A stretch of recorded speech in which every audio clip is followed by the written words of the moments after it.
Hey everyone, welcome to the Peter Attia Drive. I'm your host, Peter Attia. The drive is a result of my hunger for optimizing performance, health, longevity, critical thinking, along with a few other obsessions along the way. I've spent the last several years working with some of the most successful, top-performing individuals in the world, and this podcast is my attempt to synthesize what I've learned along the way to help you live a higher quality, more fulfilling life. If you enjoy this podcast, you can find more information on today's episode and other topics at peterattiamd.com.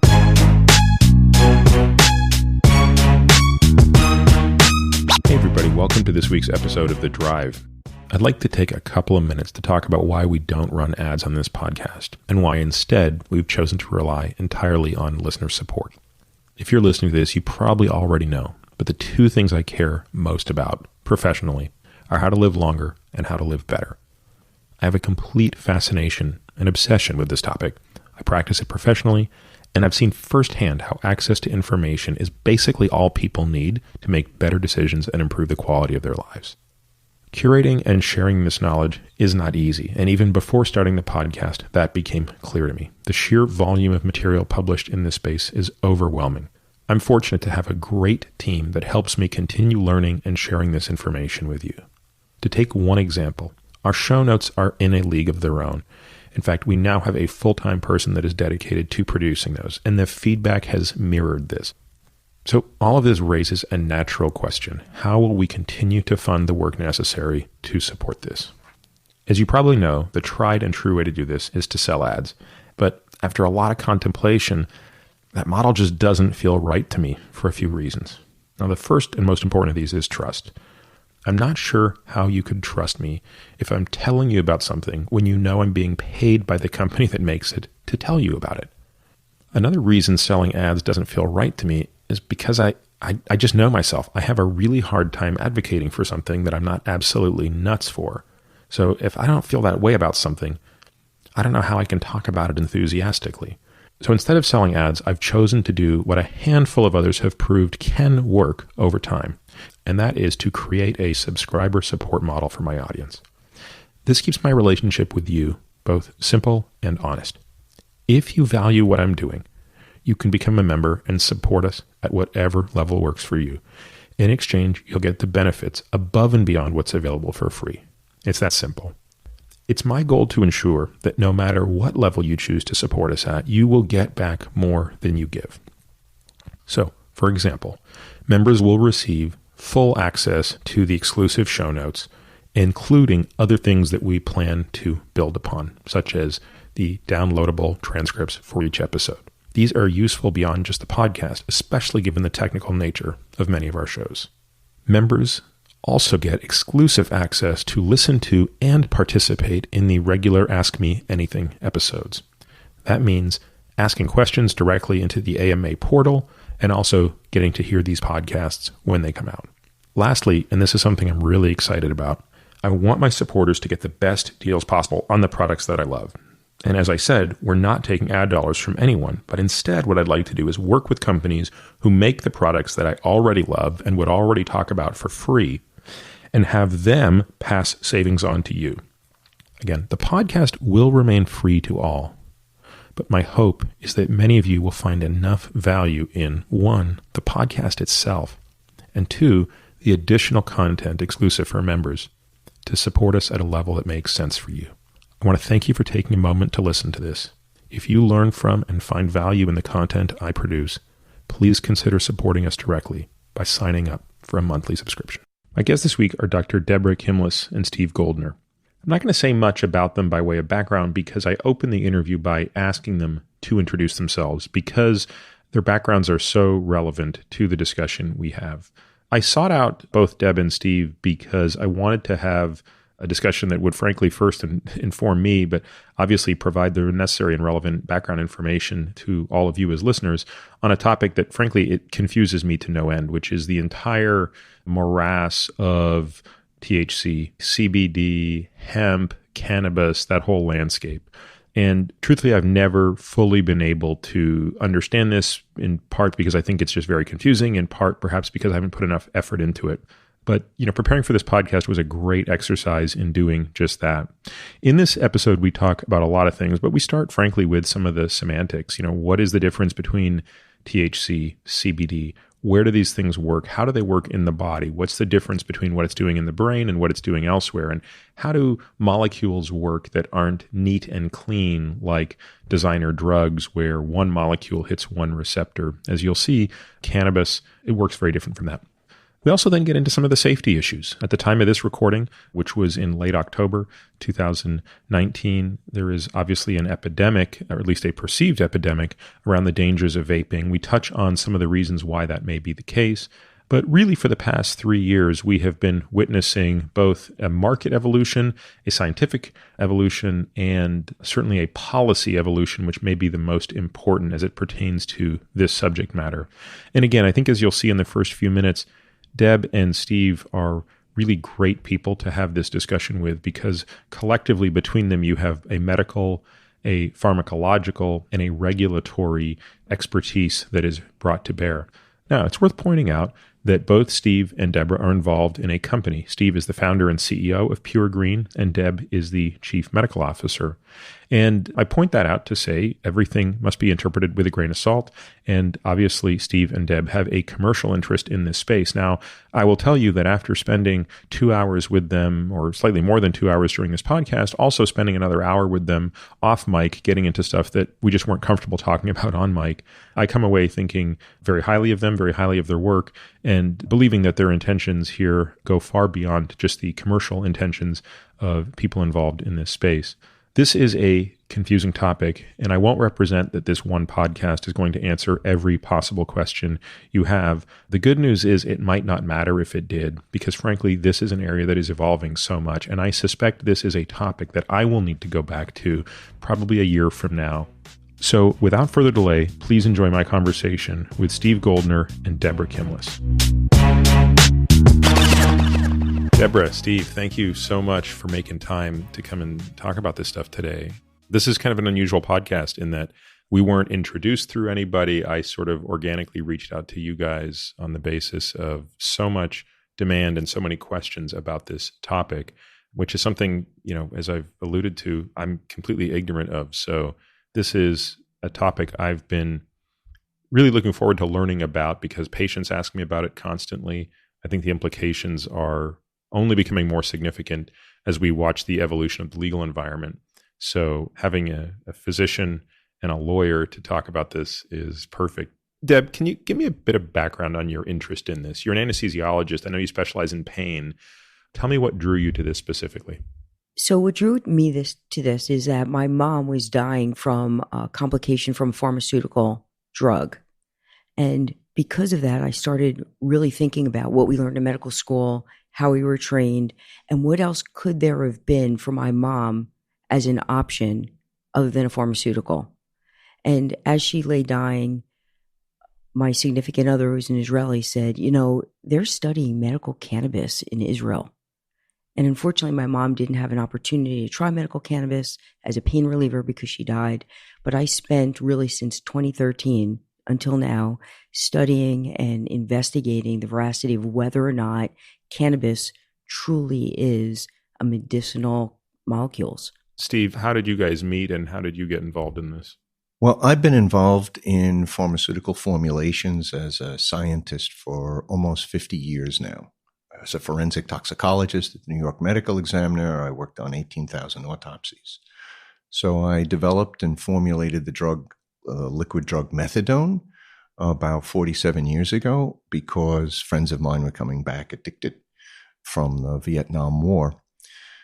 So that worked out pretty well. I developed that formulation. Methadone's done very well of helping people around the world. And I went on to become an FDA attorney working in the pharmaceutical industry, but always working in this arena. I became interested in cannabis as a medicine almost 45 years ago. A friend of mine came back from Vietnam War with PTSD, and he asked me to develop a drug that would help cure him of that. And I noticed that when he smoked marijuana, he felt much better. When he drank or got pills from the VA, he did not. And so I realized that cannabis could be a medicine. but it just wasn't legal at the time, and I wasn't that right kind of lawyer to get that legalized. Now I have that opportunity to be able to do it. And that's what brought me into it. He also, my buddy who's passed away of cirrhosis of the liver about 7 years ago, made me vow to do this. So developing methadone at the beginning of my career was the first bookend, and now developing all these formulations to help people with cannabis is the second bookend on my career. And how did the two of you meet? So I lecture around the country and around the world, and I present studies that I have done on my own. These are case studies. I treat over 400 patients free of charge, a bad business model. But what I've learned from these patients is tremendous, using diet-changing cannabinoid medicines. And I share them with colleagues so that they too can understand cannabis is a medicine. And Steve and I met 2 years ago in Cologne, Germany, I think it was, at IACM, where I was presenting a poster, and he tracked me down and we had our first conversation there. And together you guys are part of a company. We'll probably hear a little bit about that company today, but the aim of this company, I assume, is to create sort of what you perceive to be the safest, most efficacious form of delivery of cannabis. Is that a fair assessment? Yes, that's exactly it. I think to understand why you guys do what you do, we have to understand a whole bunch of things that I don't understand right now. So let's just start with some history. How long has cannabis been consumed by humans, to the best of our knowledge? Historically, it's been used as a medicine for over 5,000 years. I mean, this is crazy. It's new for us now, but it's not a new medication. In Asia, the king fancied himself a pharmacist, and he was treating people for all sorts of disorders, from gout to absent memory, believe it or not, even though people are like, dude, where's my car? Here he was, helping people with memory loss with it. The ancient Greeks used it topically on their horses, which is why I do know that the acid forms of the cannabis medicine actually work, because they love their war horses. They applied the cannabis leaves to the horses' bodies to reduce the swelling, inflammation, and infection after a war or a battle. Historically, when did it sort of fall out of favor, back in favor, et cetera? I mean, for most people, when they think about marijuana, they sort of think of the 60s and 70s as this era in which the public sort of got to know it, and it became then sort of demonized. When was it actually scheduled, Steve? I think that was the beginning of around 1930 or so. That is, there were a number of individuals who thought that this was just a completely inappropriate drug to be allowed out, a recreational drug. And there was a lot of movement towards controlling people's appetites in many ways, including drinking alcohol, that have floated in and out through America and across the world. So it began then with an idea of prohibition, and it was really given a much more emphatic push under the Nixon administration for, it's often said, for their own political purposes of being able to disenfranchise people who would utilize marijuana, young people or people of color. And that became essentially the war on drugs policy that was promulgated through the United Nations and around the world, because the United States often was the funder of those activities. That's continued for quite some time, but is now, as everyone knows, dramatically changing. Now, unlike the sort of psychedelics, which were actually scheduled only about 50 years ago, you're saying marijuana was scheduled in the 30s. I mean, this is before the FDA? Well, FDA has been around for at least that long, and the originally scheduling of this was under DEA as a narcotic drug, and therefore it would not be allowed. And DEA really had much more of a law enforcement orientation, while FDA does have a staff of essentially policemen working with them. They're not organized in that manner. So they're much more organized towards what is a medicine, what's a food, and how to be able to keep our American health policies the best possible for people. You talked a moment ago, Deb, about topically applying this. How did people do that? Was that an oil? And what was it? I mean, not that you were there at the time and we could go back and figure it out, but to the best of our understanding, what is it that was being applied to, for example, a horse, or how was it being used medicinally 5,000 years ago?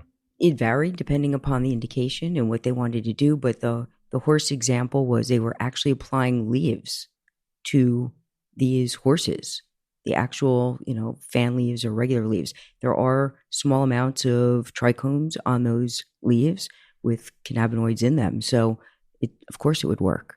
It was really interesting. In India, they would mix it with heat and milk and make something called bhang, BHANG, and they would drink it as an anesthetic for people.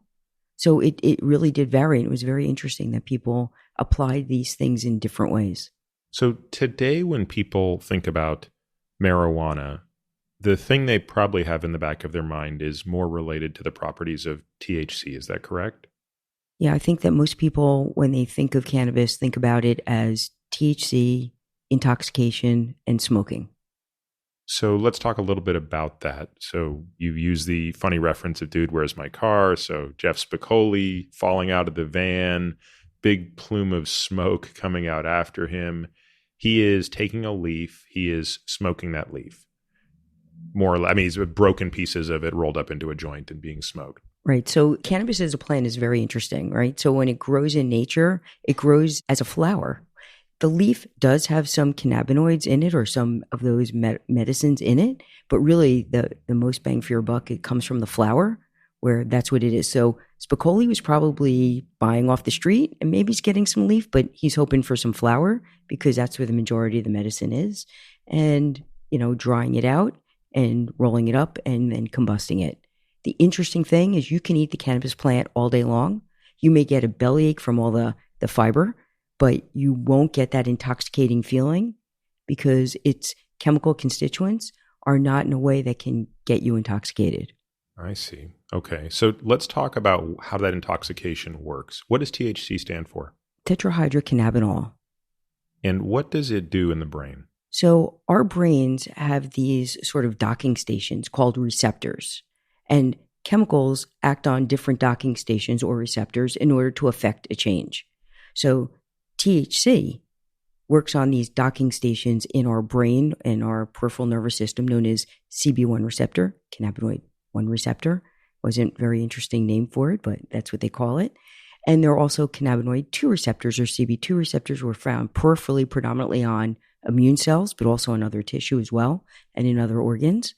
And so THC has this really unique ability to activate or sit on these CB1 and CB2 receptors. And did you say both CB1 and 2 are peripheral? They can be. CB2 predominantly is peripheral. CB1 is predominantly in the brain and then other nerves, so the peripheral nervous system. And what is the next chain of events? So once THC binds to these receptors, what happens inside the cells? Oh, gosh. So depending upon where in those receptors are located will determine what happens. So, for example, if it's in the hippocampus, it may stimulate areas in that area that will help you extinguish memory. So for people with PTSD who cannot stop thinking about certain things, that area of the brain extinguishes memory and helps somebody with PTSD maybe to get some sleep. How do you think it acts with respect to pain?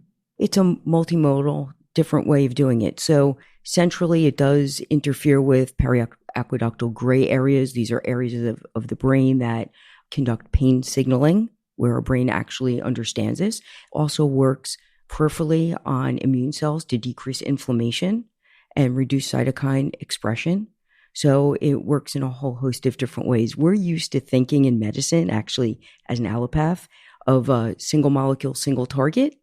But what you really learn is that that's a great way of understanding how a drug could work, but that's not how it works in a biologic system known as a person or an animal. And so contrasting this with what you talked about with respect to your mom's care, for example, she was probably being prescribed opiates, I'm assuming? So my mom actually died from fracturing to death from a pharmaceutical known as a bisphosphonate from Fosamax. The weird thing about my mom is that she was one of the 20 to 30% of people who, when they took opiates, had an enhanced response to pain, not a decreased response to pain. So basically she was, using acetaminophen and nonsteroidals to try to reduce her pain, which when she spontaneously blew out her pelvis, didn't really help that much. So we were just hoping that since medical cannabis works in different methods for pain relief, it could have been an option for her. Wouldn't have cured her, but could have helped her. Now, one of the other effects of inhaling marijuana for many people seems to be an increase in appetite. Do we have a sense of why that's the case? And I remember certainly in medical school, that was even something that we talked about a lot, was patients that had, wasting syndromes, either with cancer or AIDS. This would be a great way to help them eat. Exactly. So there are areas of the brain that control appetite and nausea and vomiting as well, in the area of the medulla. In those areas is replete with CB1 receptors. So when those areas are stimulated, your appetite is stimulated and you actually have a desire to eat, which you're right, is life-saving for somebody who has wasting syndrome or who has chemotherapy-induced nausea and vomiting. There's this other thing that now people talk about a lot called CBD. I probably hadn't even heard of this until maybe 4 or 5 years ago. I mean, Steve, how long has CBD been understood as a distinct part of this equation? So this is a truly revolutionary new molecule to come out into the public consciousness so quickly. It's always been in the plant and available to use, but it's because people were so entranced with the idea of let's get stoned, or then let's do some science on this stoning aspect of THC, that drew most of the attention. It's just really in the last 2 or 3 years that CBD, because of its non-hallucinogenic effects, has become interesting to people because it does have so many medicinal applications and at the same time doesn't get a person stoned. How is that possible? What is it doing chemically to create that distinction? So different than THC, CBD does not sit directly on CB1 receptors or CB2 receptors, but works either indirectly activating the endocannabinoid system, or it works on completely different receptors. And so together it has a synergistic effect with THC or all of the other molecules that live in the cannabis plant, or by itself is pretty effective as a medicine. Now, in nature, do they come lockstep, 1 and 1? For every molecule of THC is one CBD coming with it, or how does that work? So in nature, it doesn't exist at all, right? It isn't until you apply time and temperature and get rid of that acid form, that carboxyl group, on either THC or CBD or any of the other cannabinoids. So that's kind of interesting as a baseline anyway. But CBD, there are cultivars or plant strains, as known in the street, can grow in higher concentrations in certain cultivars. It can occur as a 1-to-1, one molecule to one molecule. It depends upon the strain that you're growing. The legal definition of hemp is something that's higher in CBD and less than 0.3% THC. I'm glad you brought that up. Tell us a little bit more about the difference between hemp and cannabis, specifically, and again, using the CBD THC delineation. So the legal definition is for a hemp cultivar is to have less than 0.3% by weight of THC or THCA, actually, compared to the rest of the biomass or the rest of the molecules in the plant. Technically, that would make anything hemp that doesn't have THC in it, right? Exactly. So people use cannabis plants and just crossbreed so that THC is less than 0.3% so that they can grow it. But the term of industrial hemp back in the day when our Constitution was written and sales were, being made out of hemp, it's a totally different plant as it is today, just because of crossbreeding and farming the way we're doing it. Steve, the Farm Bill brought this to the forefront recently. Tell us about the Farm Bill and why that's relevant. I want to come back to this, but just while we're on the topic of hemp, it's important, I think, for people to understand this distinction. The Congress decided, pushed forward by several legislators who had large numbers of farmers, that this would be a really good cash crop for them. When you think of it, these products are selling for thousands of dollars a pound compared to 50 cents or $1 a pound for lettuce or tomatoes. So if you're a farmer, you'd much rather grow something that you can get thousands of dollars for. The idea was put forward that this should be something that's allowed now. We can see across America that people really are interested in it, that medicine can be developed from it. So it was with this idea that a number of legislators, particularly Senator McConnell, had a number of farmers in his jurisdiction, wanted to be able to help them in their businesses and in their personal lives to be able to develop this. Otherwise, these products are imported from overseas, and we'd like the American population to be able to have a good, well-regulated source of product here. I think that was the entire idea behind it, was that we would bring the U.S. Department of Agriculture as well as other scientific bodies like FDA to be able to begin to study these products and help the growers. All of the growers that have worked on cannabis hemp products have had to do this for generations without having someone like the USDA around to tell them what pesticides were appropriate to use, how to grow it, how to have good growing conditions for it. So this has really helped, I think, to be able to advance it. Was the Farm Bill basically just an economic package that made it more attractive, or was there some legalization that was previously not there? The Farm Bill really provided legal cover for farmers to be able to grow the hemp and then to be able, for processors, then to be able to process it into oil and be able to turn it on into other products. So it started out as something to just aid farmers, but now it is moving through the economic distribution chain. And that's why we can see it now in nearly every drugstore or big box store as finished goods on the shelf. What are some of the products that come from the hemp plant? There are vape cartridges, certainly, although they're not at the moment, not all that perhaps professionally done, except by those who are licensed to be able to do it. There's a very large gray or black market in it, but there are lotions, creams, ointments. You can find CBD products in ice cream and tea. Soon it'll be in coffee and nearly every other consumer product that's available. Is the idea that there are certain hemp products that do not contain CBD and certain hemp products that do? Or is the implication that all hemp products are containing CBD? So I think what you're asking is about the industrial uses of hemp beyond the cannabinoid. And so you can put that flower into seed and make hemp seeds from it, which has a wonderful profile of omega-3 to omega-6, probably better than anything, and a wonderful source of protein as well. The fiber that it comes from, hemp fiber, has a tensile strength of steel or greater than steel. Where you see plastic goods, you can actually substitute for hemp. It's just really expensive machinery for now until they figure it out. And it displaces the petroleum in plastic, or what is it displacing? Yes, it displaces the petroleum in plastic. So you can make a credit card out of hemp fiber.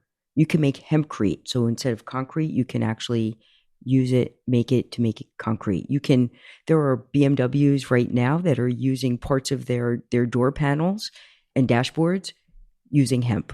You can make cloth, you can make clothing, you can make sailors' sails. Do you have a sense of, you take all of the biomass that's being produced in the United States from a hemp crop today, how much of it is being used for all of these industrial uses and how much is being used just for CBD? I assume the latter is a tiny fraction of it. Oh no, I think CBD is the lion's share of it because that's where the money is right now. You know, the decortication machine, the machine that is required to break down the stalk, which is incredibly fibrous and tough, is very expensive right now. And I think that, you know, there's such a huge interest, at least in the everywhere, but especially in the United States, for CBD as a potential medicine or tonic. That's where the money is. So it's a lot easier to extract and make derivative products than it is to create a lot of these other iterations that I just described as an industrial use.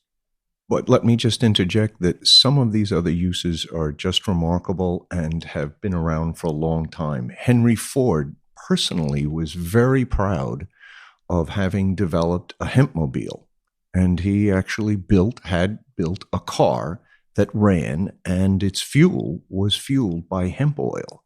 So the entire car in the 1930s could have been put out on the road, and they had to shelve that project because suddenly hemp was illegal because it came from the marijuana plants. When did CBD become federally legal? I assume it is federally legal today, or is it still state regulated?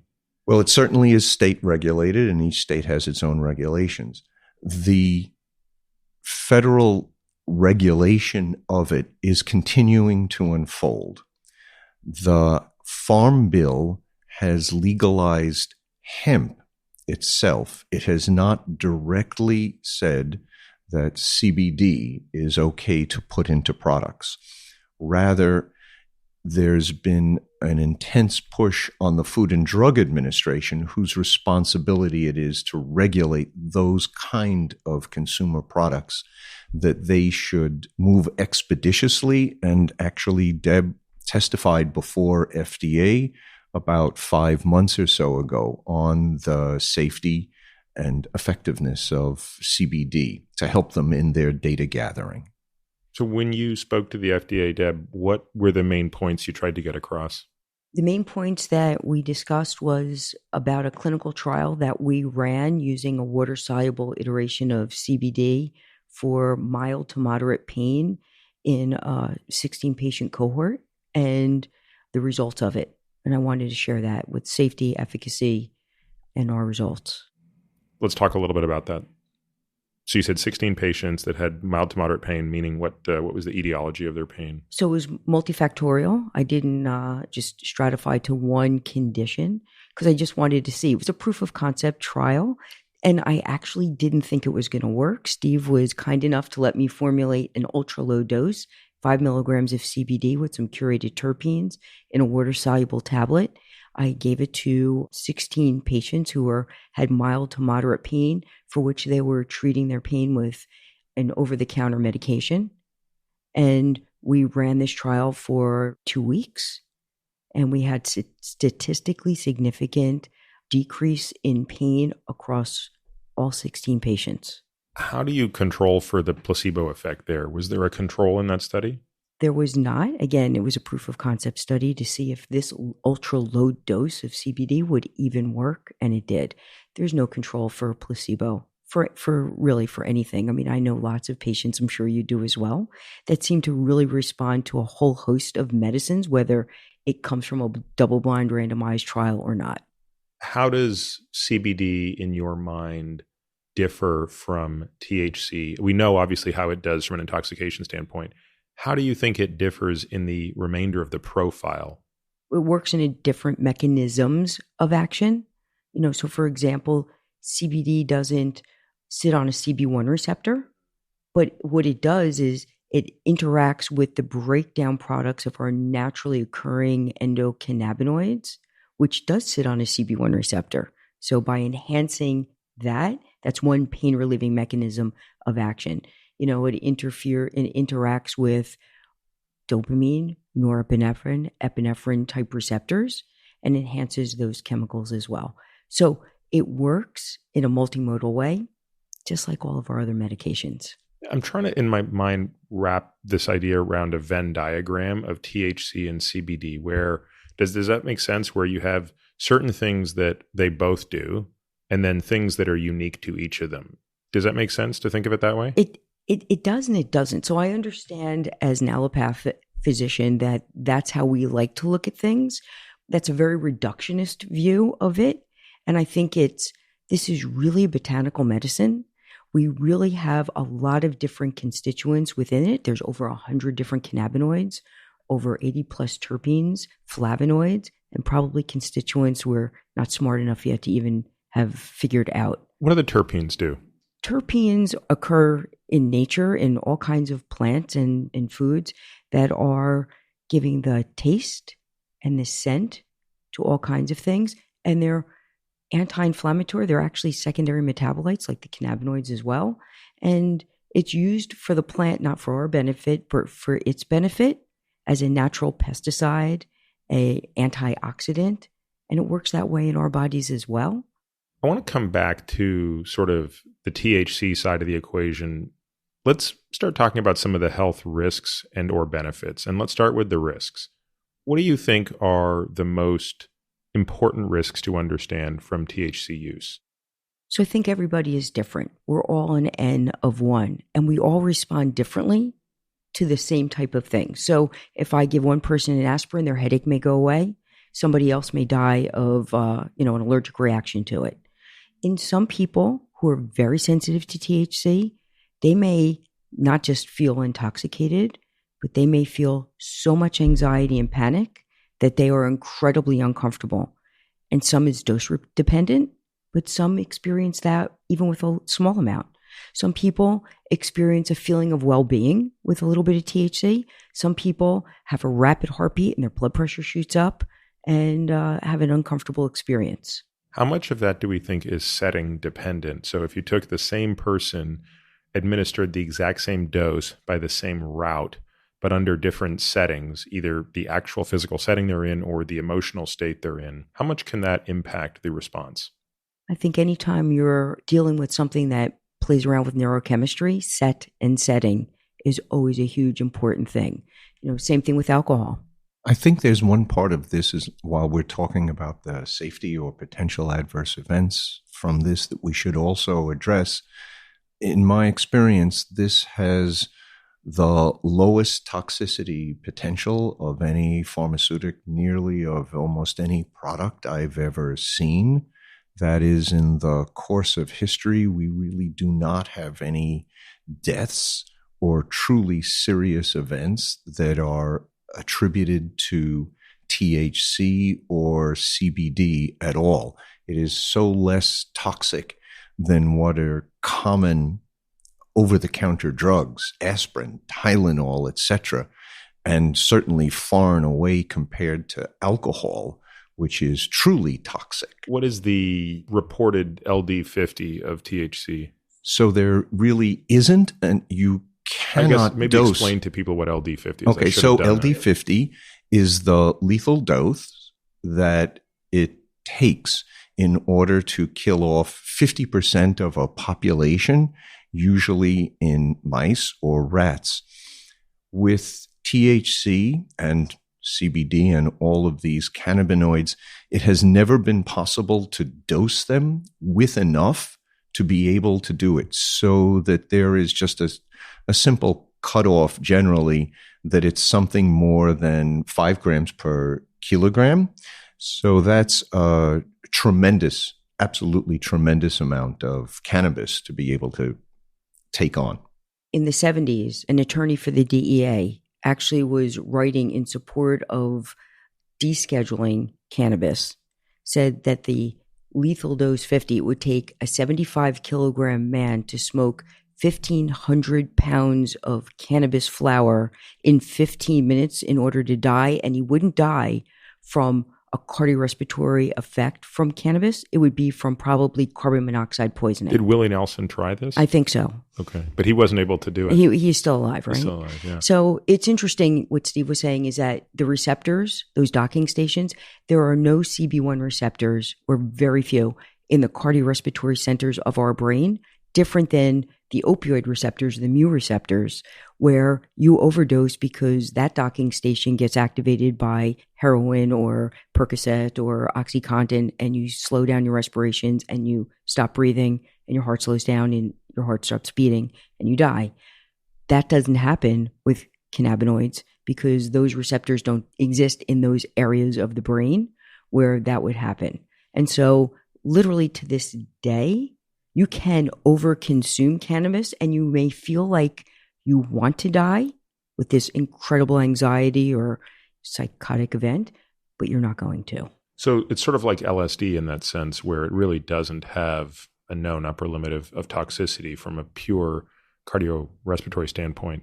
By comparison, Steve, you worked in the medical examiner's office for so many years. What's the LD50 of ethanol? That's a great question, and I can't remember the answer right offhand.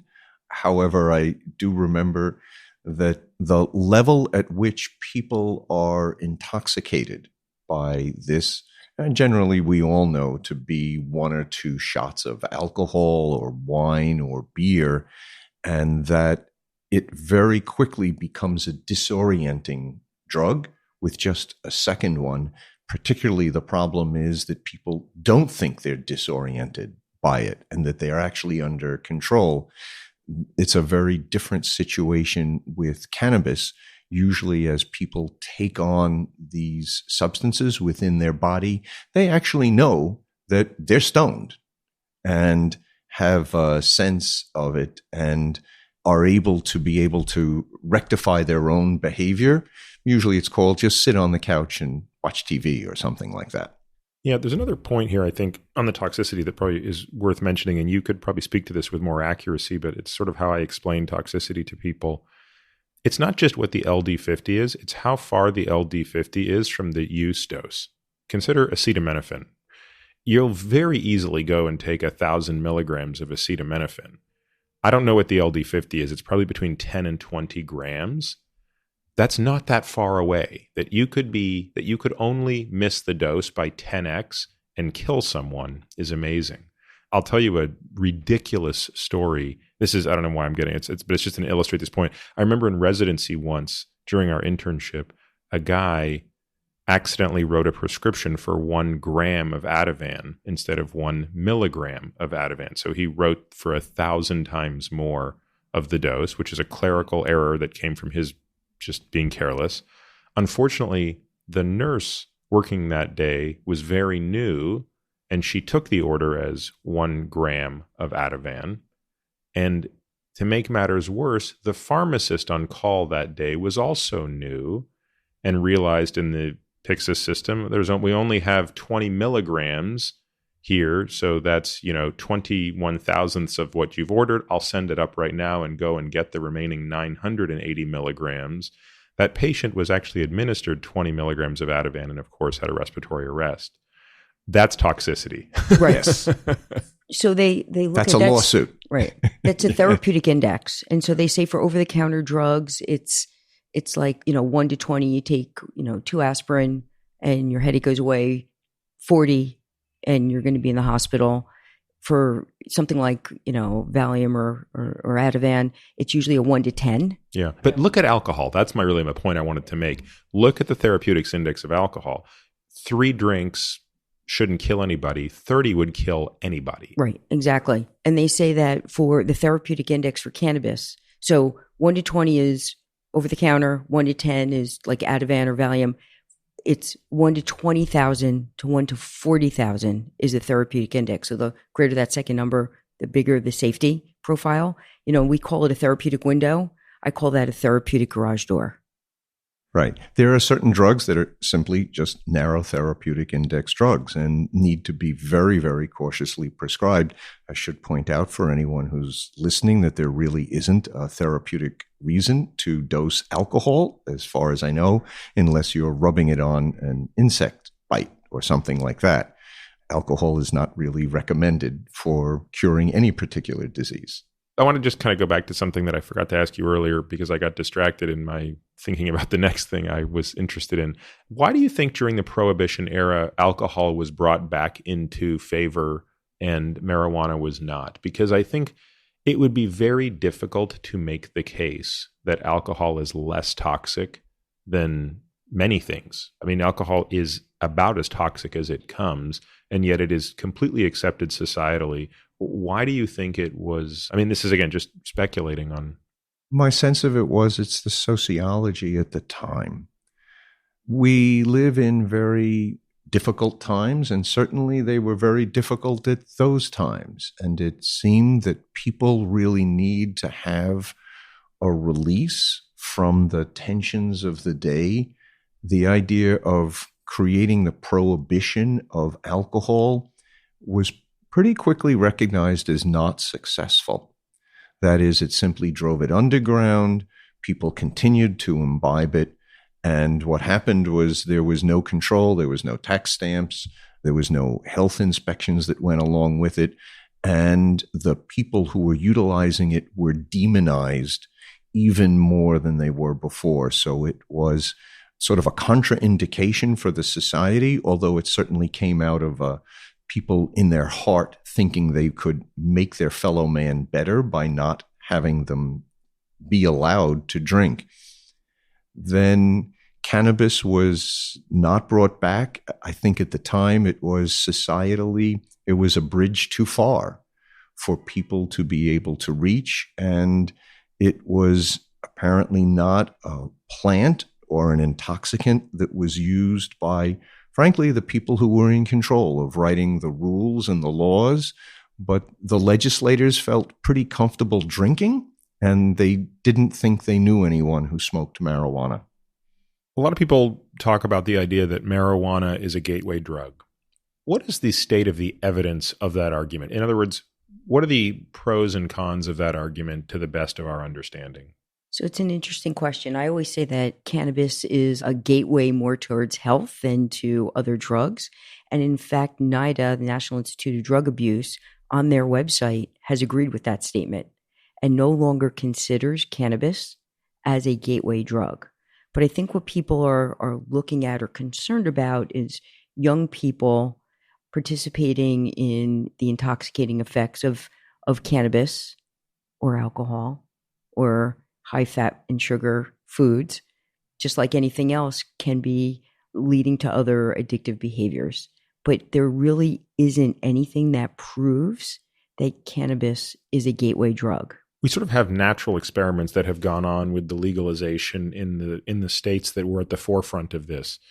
Are there data that we could take from, I guess Colorado would be first, Washington State would be second?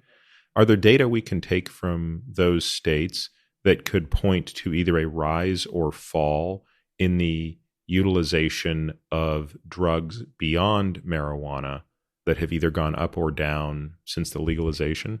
It depends on how you're spinning this question. If you're saying to this question that as a gateway drug, Colorado has shown proof positive that there is not an enhanced utilization, at least of cannabis from the black market in young people who shouldn't be taking it unless it was for medicinal purposes only. If you're referring to the opioid epidemic, for sure, Bachhuber has looked at states with medical legal programs with patients that have access to dispensaries. There has been a statistically significant reduction in opioid prescriptions in patients for people who have access. Do you think there's an association? I mean, again, I don't know this literature, so I'm not asking a loaded question. But I sort of know these arguments, right? Which is nobody takes heroin without first taking marijuana is the argument. Therefore, heroin, the precursor to utilization of that is taking marijuana, which of course is a silly argument, even if it were true. I don't know that that's entirely true, but it's a silly argument because you don't know what the denominator is on the other side of that equation. How many people would take marijuana and not go on to use cocaine or opiates or other things like that? So A is correlated with B does not mean A causes B, and A precedes B does not mean A causes B either. Is there any argument, though, that one would make from a cautionary perspective about certain individuals who are predisposed to addiction, who, if in the presence of marijuana, are more likely to take on harmful addictions?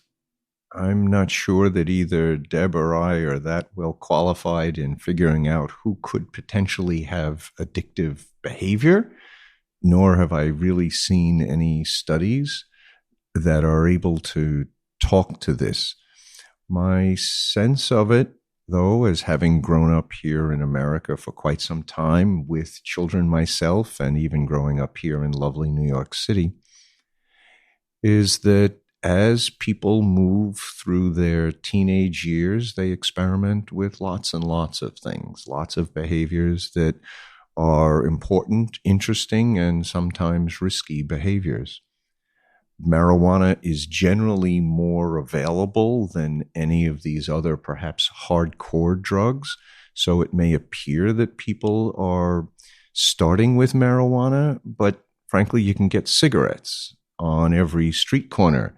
So therefore, I think we should blame cigarettes more for beginning this inappropriate behavior that is sometimes addictive. I don't think that marijuana itself, cannabis, in any way causes or leads people on into, let's call it, more hardcore drug addiction. And I just have not seen data to be able to prove it or disprove it one way or the other. How addictive is THC? Like using formal definitions of, rats, pressing levers and things like that, compared to things where the addictive potential seems to be very high. Cocaine, opiates seem to have a very high addictive potential. LSD seems to be the exact opposite, right? They'll never push that lever again. Where does THC fit on that spectrum? On the low end of the spectrum, for it's sure. It's below alcohol, I believe. It's below alcohol. Tobacco is probably one of the higher percentages than heroin, believe it or not, below tobacco. And I think they say the studies are 9%. Remember, these are recreational markets or using animals at high doses, lever pressing. So it doesn't really reflect real world behaviors. To take that a little bit further, there are medical centers right now that are running clinical trials utilizing CBD and sometimes CBD with THC as dosage forms to move people off of other addicted substances. So that's to move people off of methadone, to move people off of heroin. So it may very well be that THC and CBD are truly an exit drug, not an entry drug. What do we know about the effect of THC on a developing brain versus a more developed brain? So the three of us sitting here presumably have done most of our brain development, but the 15-year-old is still probably in the throes of developing. What do we know about differences under those circumstances? So what I say to patients and other physicians is that I don't think we're advocating using any kind of chemical substance on a developing brain unless they need it. But do we have actual data? Because I know that I did try to look into this about a year ago, maybe 2 years ago, at the request of a patient. And what I found difficult at the time, and I'm hoping maybe you have better data, is that we just didn't have great studies because everything was confounded by recreational use without control. So even though at first principles, it seems illogical that, a 15-year-old is going to benefit from using marijuana, it wasn't really clear from the data what the case was. So 2 years later, with legalization in some states or decriminalization, can we say any more than that? Not really. Unfortunately, there haven't been the robust double-blind randomized trials in people. But when you talk about the 15-year-old and should cannabis be used, again, people think of cannabis as inhalation. So let's take that off the table for a second. Let's think about it as a medicine. So if this 15-year-old has a seizure disorder and there are constituents in this plant that can help with that makes sense to use. If this 15-year-old has attention deficit or anxiety or depression and other medicines are not working, or maybe the risks of those other medicines are a lot greater, I think these are reasonable tools in our medical toolbox that can be used. I mean, people think about just THC as a very high, intoxicating chemical. It doesn't have to be. You have to have the receptor. You have to have the drug that sits on that receptor. And you have to have enough of that drug to sit on those receptors to get that intoxicating effect. So let's go back to something we talked about a little while ago, which is the different modes or routes of administration. So we talked about the Spicoli route, and I guess the advantage of that route is it's relatively quickly. The active ingredients become engaged with the receptors, both peripherally and within the CNS, in a very short period of time. I'm guessing one of the drawbacks of that route of administration is dose-to-dose consistency, and presumably you're inhaling other things that might not be too good for your lungs. Is there data on that? So you're correct. So your bioavailability in an inhalational method is fast and furious. You miss the whole GI tract, which is great. So if you're somebody with MS and has muscle spasm that's acute, inhalation method could be a godsend for them, for sure. You're right that the length or duration of action is a lot shorter than other methods of administration. So if you're somebody with a chronic pain issue, that's probably not your method of administration that you want to employ. Yes, you get products of combustion. So if you're smoking plant material, you have a whole bunch of other things, no differently than tobacco, that can cause some issues.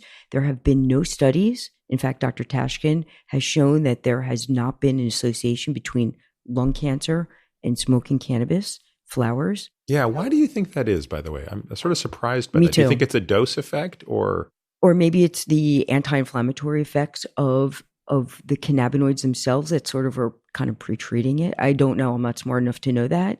That was one study. Maybe we need to look at other studies. I can't answer that. What I can say, though, is we do know that heat does cause cellular change. So for that reason, I'm always concerned about it. And for my, patients that I treat, I don't recommend inhalational method at all. any inhalational method? I don't, only because I don't understand how to help them titrate, because inhalation's different. A small inhalation gives you one dose. A deeper inhalation gives you a different dose. Your inhalation is different than somebody else's. So Thinking about this as an anesthesiologist from a clinical perspective, outside of anesthesia, where we're totally controlled, we don't like to give drugs where we don't know the dose.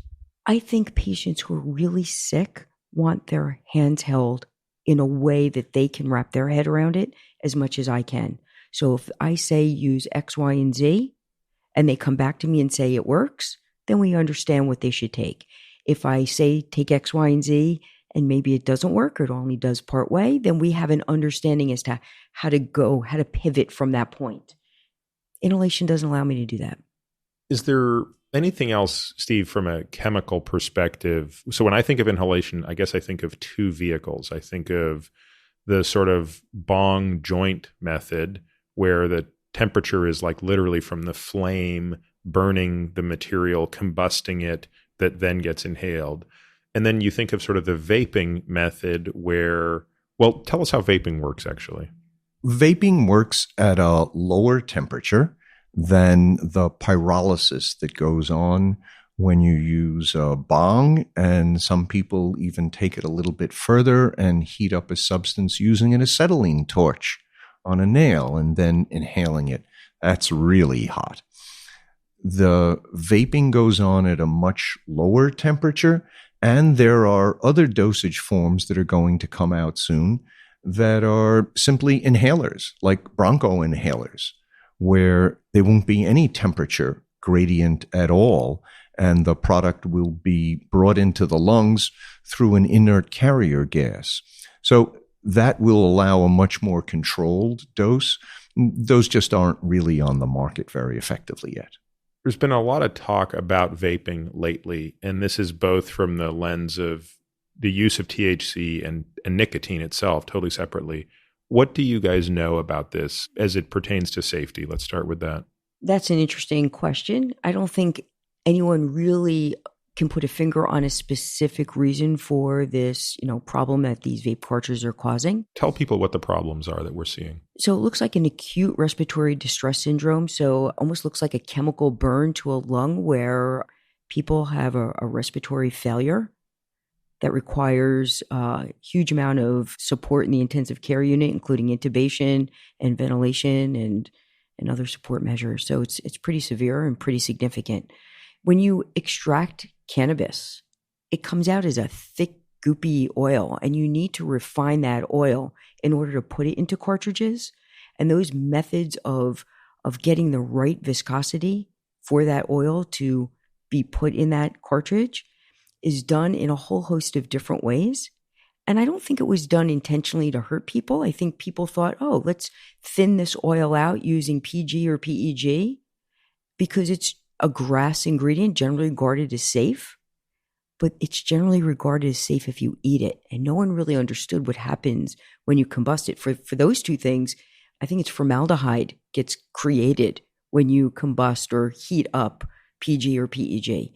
Other people we're using vitamin E acetate. Again, generally regarded as safe if you ingest it, not if you heat it up to a vapor or steam. And so does the FDA not require a reanalysis? So if the FDA says substance A has a GRAS designation and substance A has historically been consumed at room temperature and subject to a first pass effect in the liver, can anybody come along and say, I'm going to burn said substance and it still maintains its GRAS designation? How does the FDA think about that?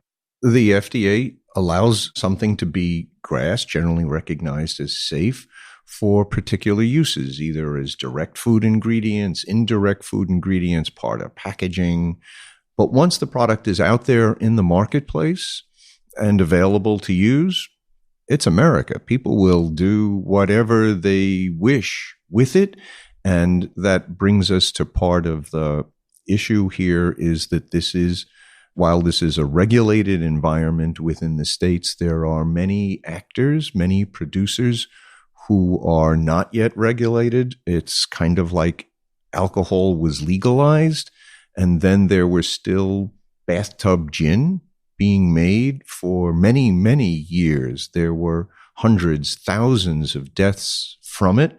On this vaping issue in particular, I had some experiences at the New York Medical Examiners some years ago on a syndrome that came to be called SIDS, Sudden Infant Death Syndrome, where we had to look at the lungs of a number of infants that had died in this way. And so something similar is happening here. We're in the midst of a quiet, slow-moving epidemic where there are now thousands of people in hospital. I think we have over 34 deaths directly attributed to it. And week by week, the toll continues to mount. It's just not been brought out all that widely. It does look like these are chemical burns within the lungs, but then the lungs seem to be not regenerating themselves, but the wounds are getting worse. So does it behave like ARDS? That's what it sounds like. It's a lot of, cellular recruitment, and then oxygenation, doesn't occur, but they're not 100% sure. Are they getting edema as well? There's so far been a good deal of a lid kept on a lot of the discussion, as both CDC as well as other health organizations are trying to find epidemiologic locuses where events have occurred.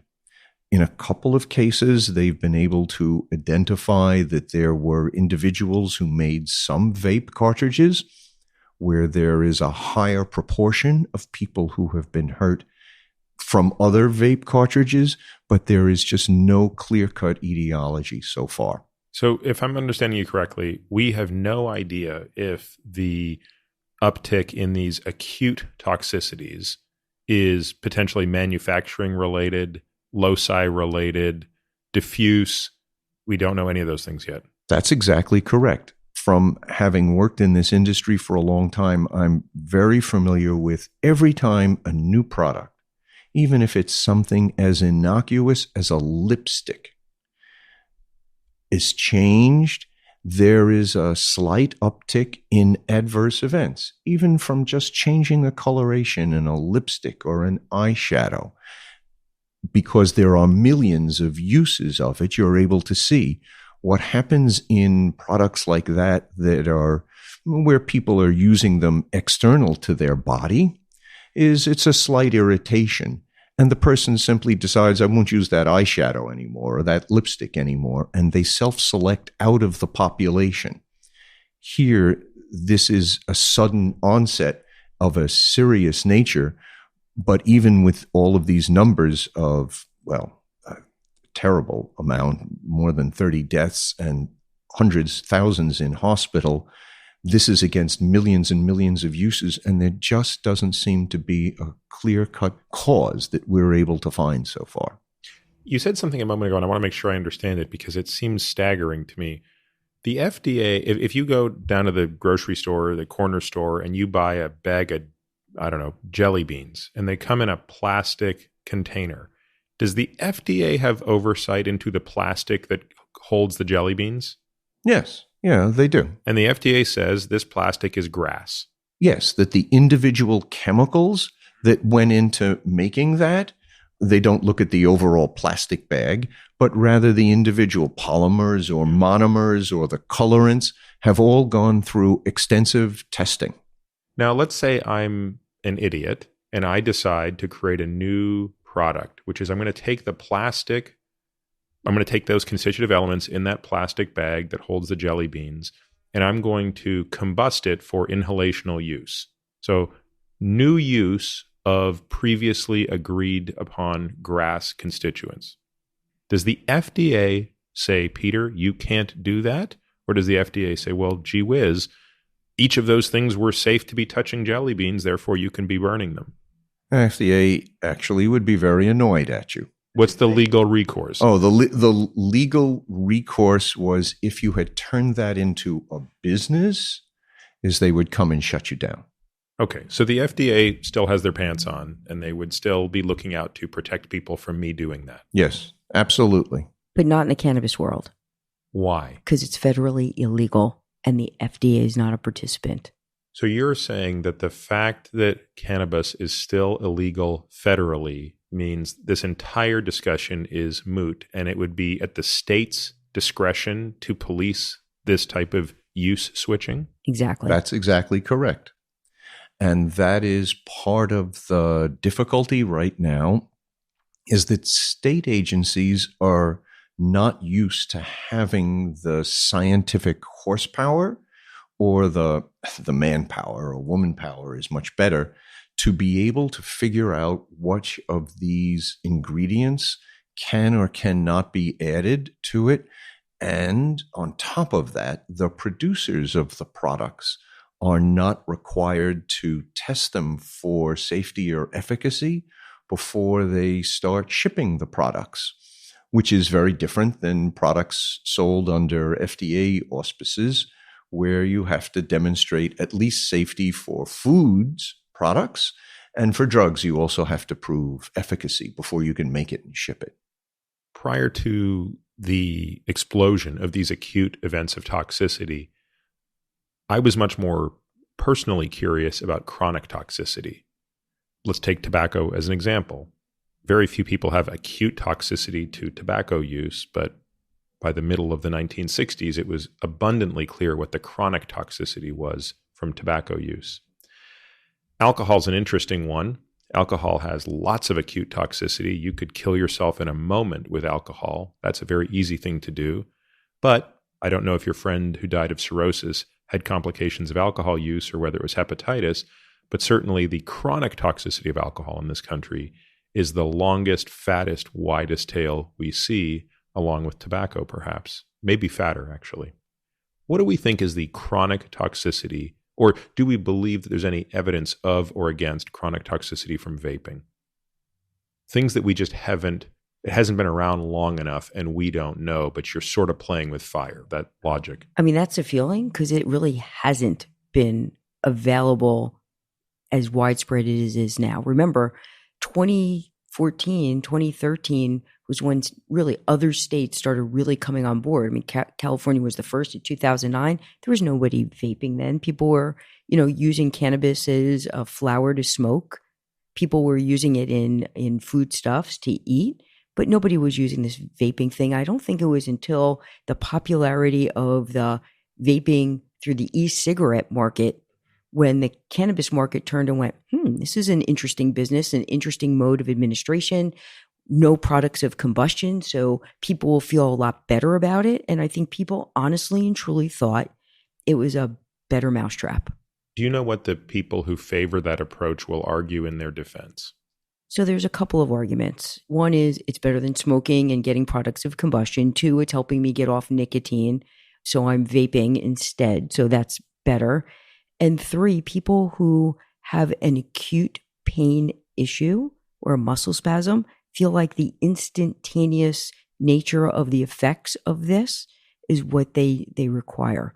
I think that manufacturers of cannabinoid medicine are looking to do things with the cannabinoids. I know we are, and I don't want to push our product, but we are looking at changing the solubility from a fat soluble to the water soluble method of administration. Makes the bioavailability a heck of a lot faster.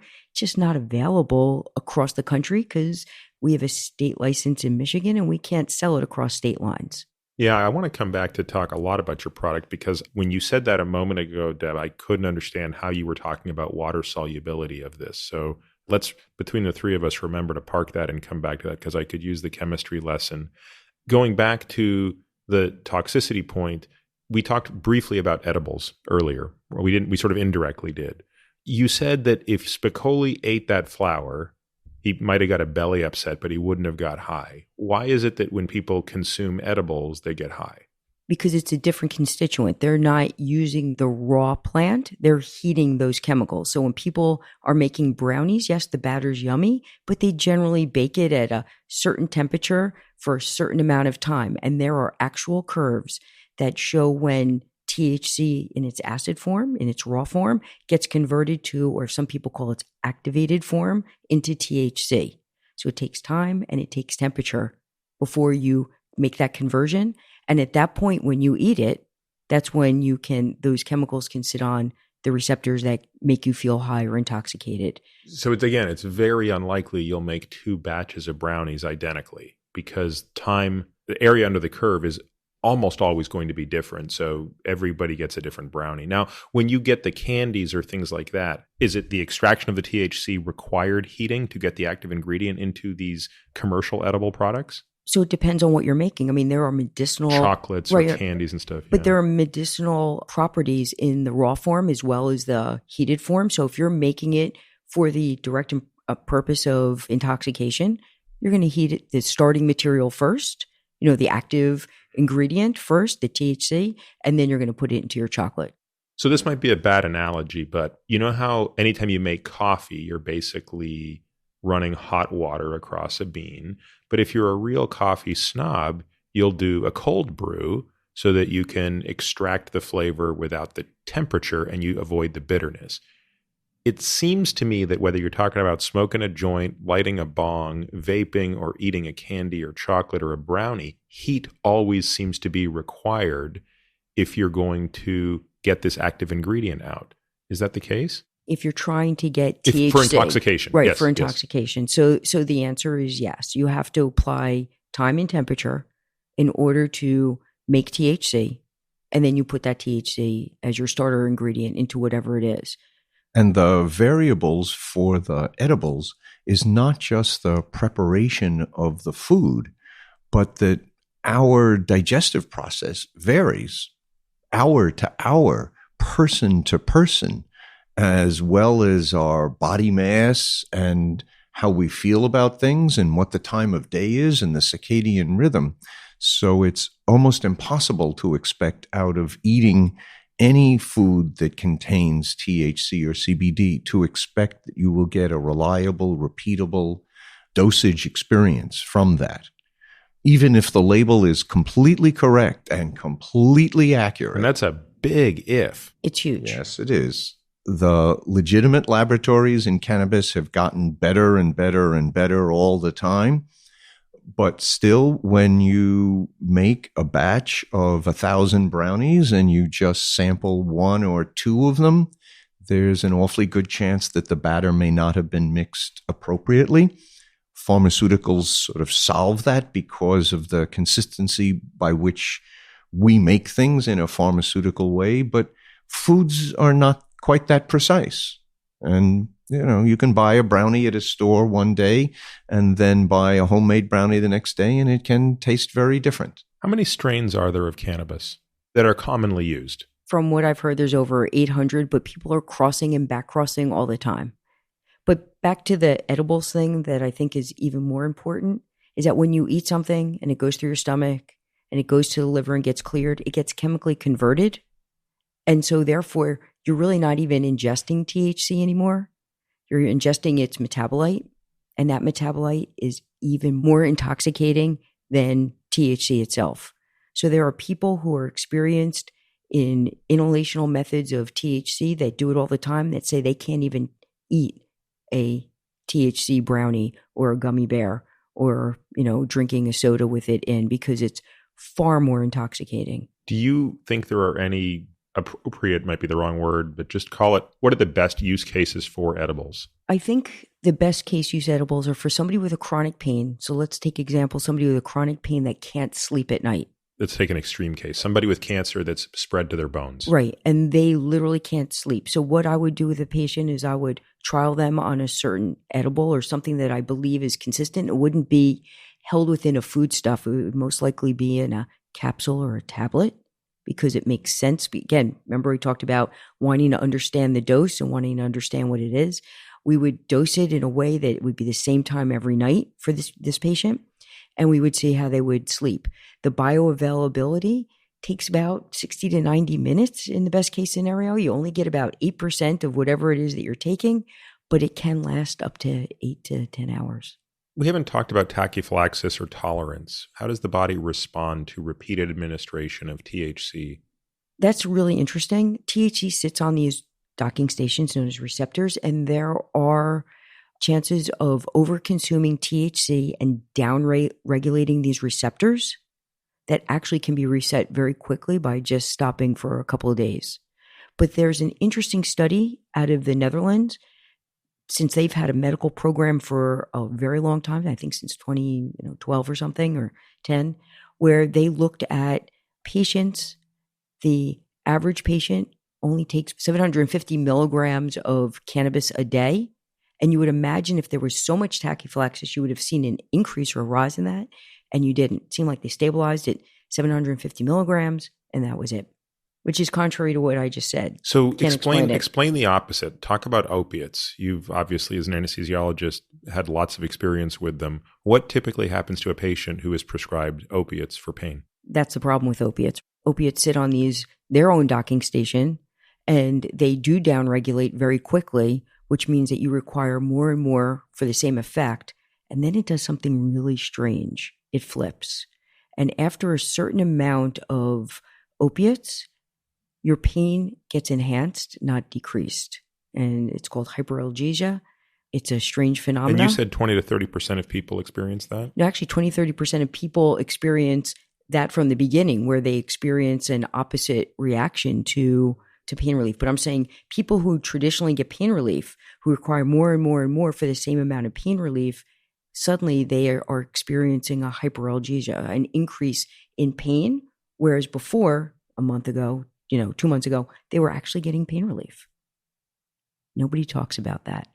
So we don't think that this is necessarily happening with THC and the CB1 or CB2 receptor? No, we're not seeing that yet as of now. Let's talk a little bit about how THC mixes with other drugs. What happens when THC is combined with alcohol, for example? Alcohol is a known depressant of the central nervous system. I still don't really understand what THC is doing in the CNS. I'm still confused by the intoxicating versus non-intoxicating effects. I know that I can tell what you're thinking, which is, Peter, that's the point. It's a plant, it's complex, it's doing many things, but it's multimodal, actually. So a little bit of THC won't cause any intoxication. You need the receptor, you need the drug, and you need enough drug sitting on all of those receptors in order to express those things.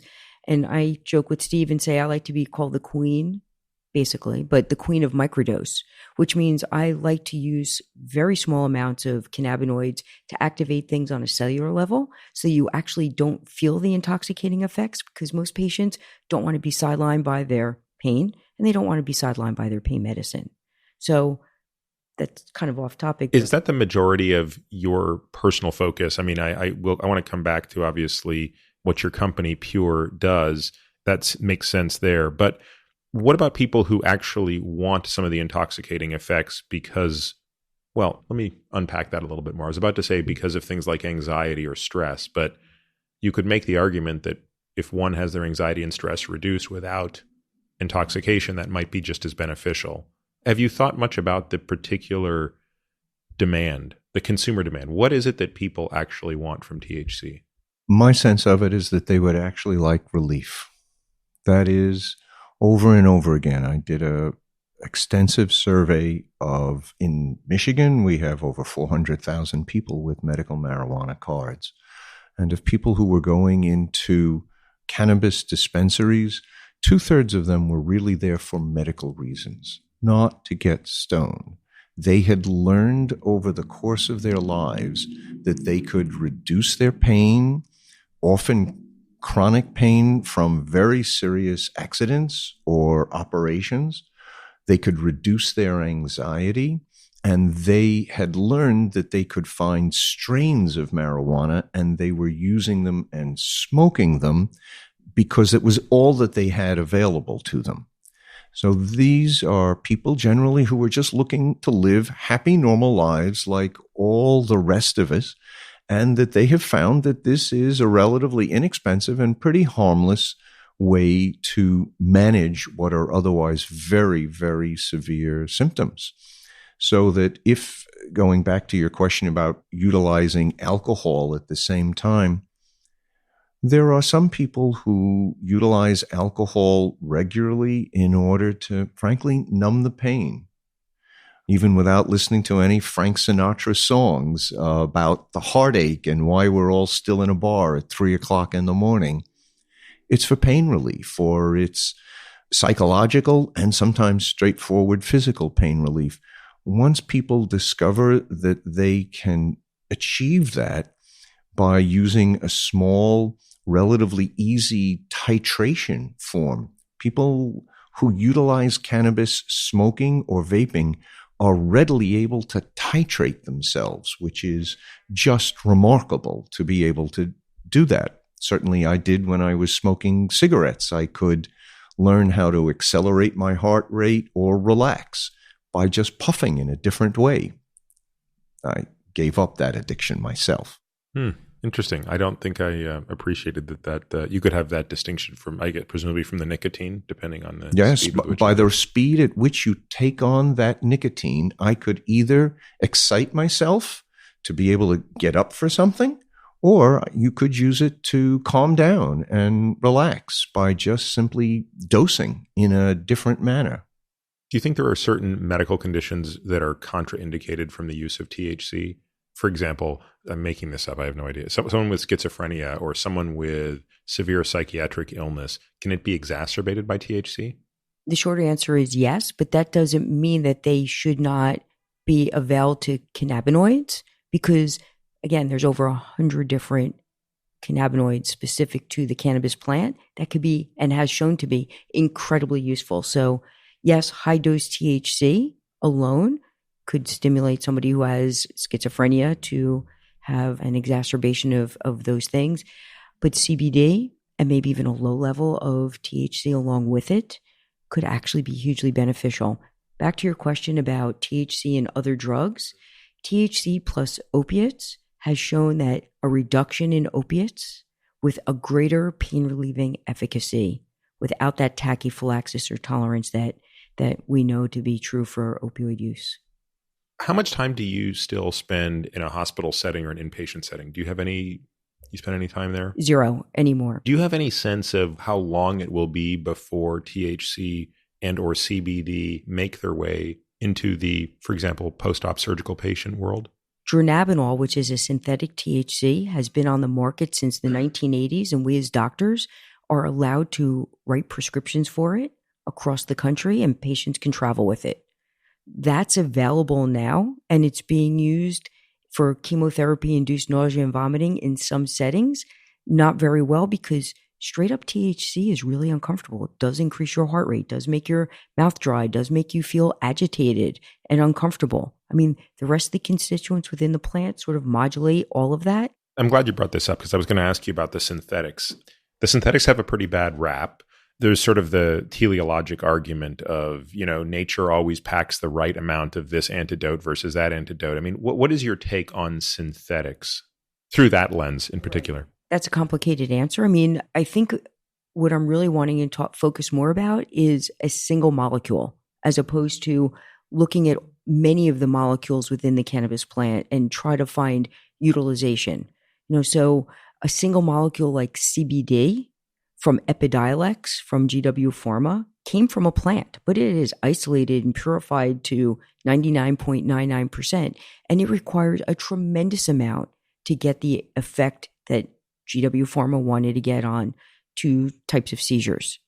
We formulate using isolated cannabinoids, but we join them together along with other constituents so that we use less and we capitalize on the synergistic effects of a lot of the molecules. No differently than what we do in medicine as an anesthesiologist. We just don't push one medication.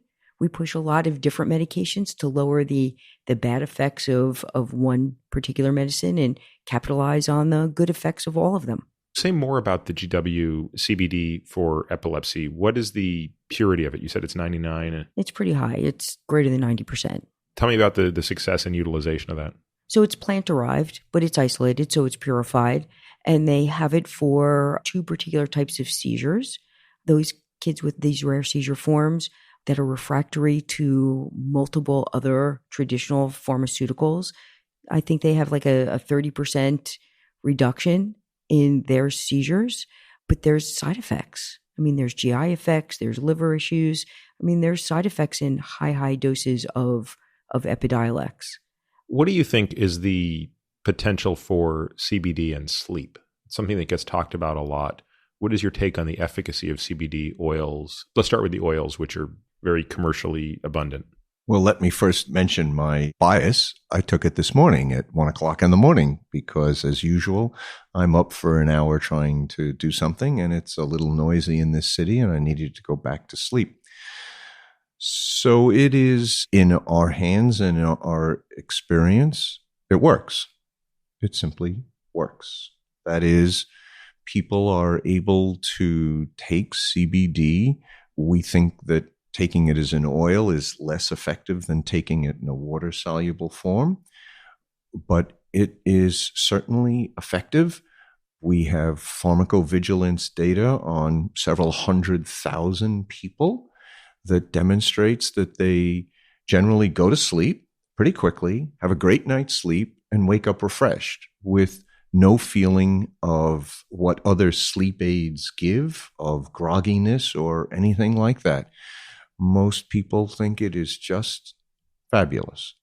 Do you have any insight into what the mechanism of action is? So remember, multimodal mechanisms of action. So anti-inflammatory. It also activates the GABA receptor, decreases anxiety. And a lot of people have that 3-year-old running around in their head at night and prevents them from going to sleep. So we think it is central activation of GABA that would be one of more many potent mediated.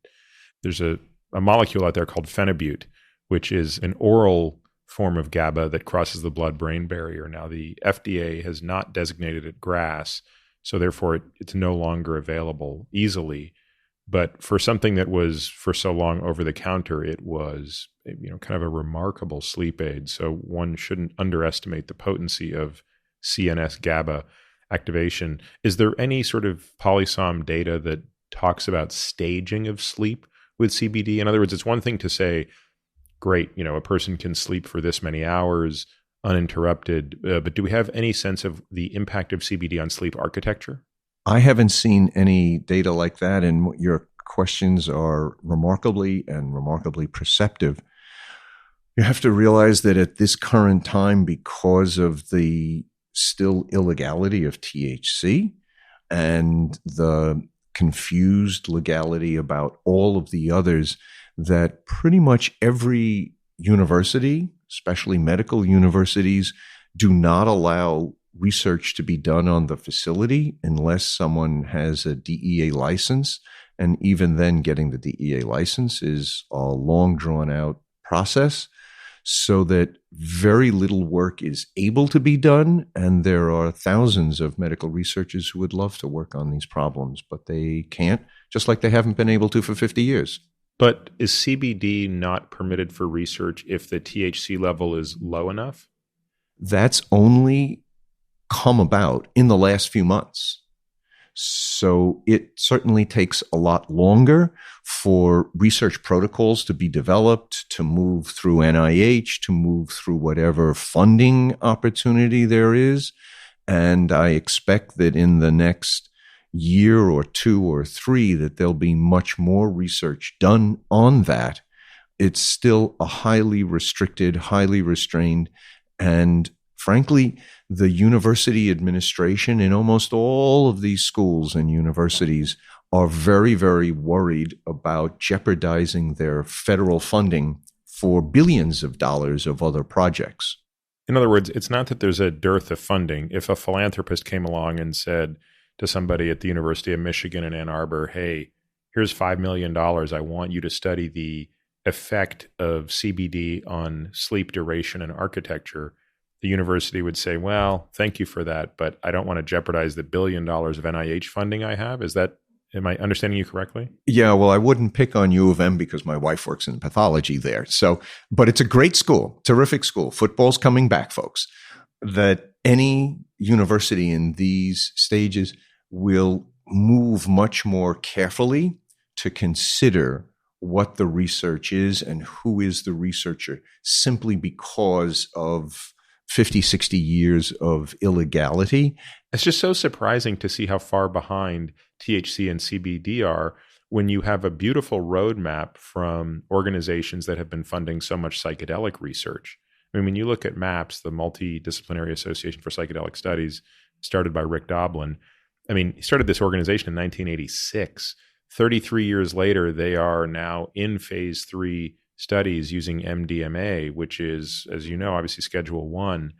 I'm kind of amazed. Is there not a comparable group that is advocating for the judicious study of THC and CBD? We are. We run clinical trials regularly. Dr. Kimless here is running clinical trials right now.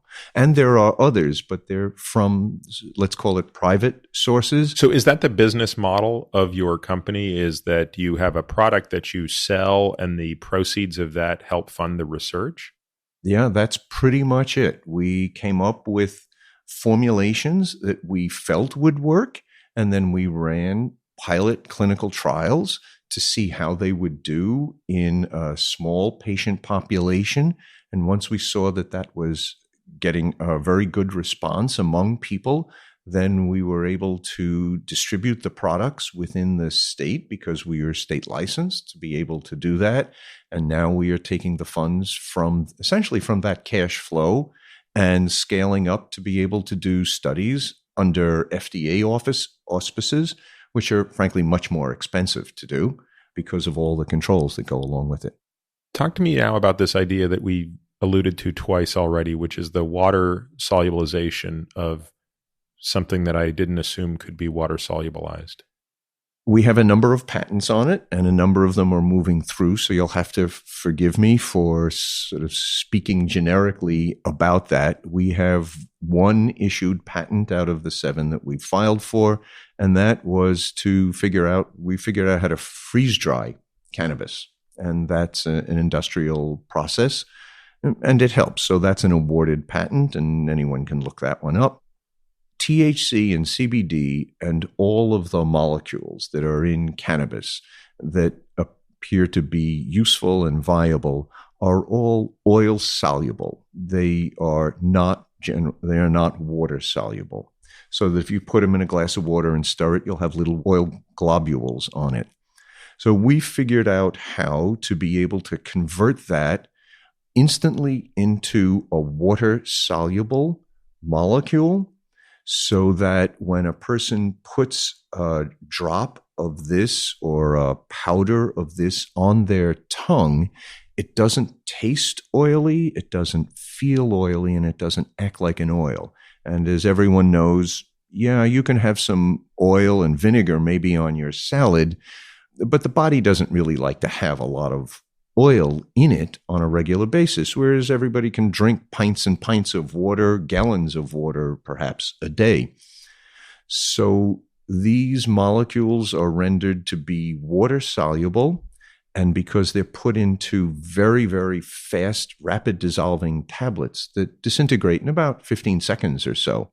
Do they disintegrate under the tongue and therefore escape the first pass effect of the liver? Or that's exactly right. Under the tongue, on top of the tongue, mushed around the tongue. But they're not to be swallowed. They're not to be swallowed. They're called sublingual because it's under the tongue. But what happens is as the tablet disintegrates, literally in the mouth, the molecules move towards the tissues of the mouth, the tongue, or throughout the oral cavity. What we see is in about a minute, the molecules have moved into the bloodstream. And for those who are sensitive enough, they can actually feel their toes tingle in 2 minutes, which teaches us that we have full systemic absorption that frankly, the molecules have reached a person's toes. And then we find following that people are able to experience whatever effect, medical effect that we are looking for in about 8 to 10 minutes. So that's the onset of sleep for sleep formulations, the onset of pain relief for pain relief, for anxiety. So that has the advantage. It avoids first pass metabolism. It gets much more of the active drug into the bloodstream and to be distributed throughout the body. So in theory, you could actually lower the levels of drug that are necessary to do, which... How potent is this? Is this a millimolar or micromolar drug? I would say that this is closer to micromolar. That is someone we found very effectively that sleep works in someone who takes 10 milligrams of CBD and 1 milligram of THC, and that's spread across a body that's maybe 70 kilograms, 80 kilograms of weight. This is really interesting to me, is that the optimal cocktail for sleep may actually have some THC in it, yes, as opposed to just pure CBD. It's our experience over and over again that this concept that's called the entourage effect, when it's applied to cannabis, but yet this is used throughout medicine, as Deb mentioned, as an anesthesiologist. She used a cocktail of medicine. Certainly in oncology, it's very, very common to prescribe multiple drugs at the same time or in some sequence. We've found exactly the same effect and did it by clinical trials of seeing how it would be with patients, getting feedback from them, revising the formulations, redosing them, and seeing how those effects changed. Does your company have a 501c3 attached to it that allows people to fund research in the way that MAPS works? No, it doesn't. So far, it's me. I drained my retirement account in order to do this. As you said, though, as you move towards the more and more rigorous FDA studies, it's something you should consider. I mean, I think the public support for this type of research is strong. I think the public's appetite for this is strong. You know, if you think about it, you have a harder problem, in my opinion, to solve than the psychedelic community does, because at least there's no ambiguity about the molecule. We know what psilocybin is. We know what LSD is. We know what MDMA is. There is no purity concern. I mean, there is if you go to a club or a party or something like that. But from the standpoint of doing clinical research, we know exactly what we're talking about.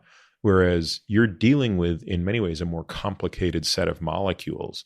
So you have two issues, right? Which is not just the straightforward safety, efficacy, effectiveness chain of phase 1, phase 2, phase 3. You have a problem that lies beneath the surface of that, which is route of administration, cocktail, chemical composition, all of these other things.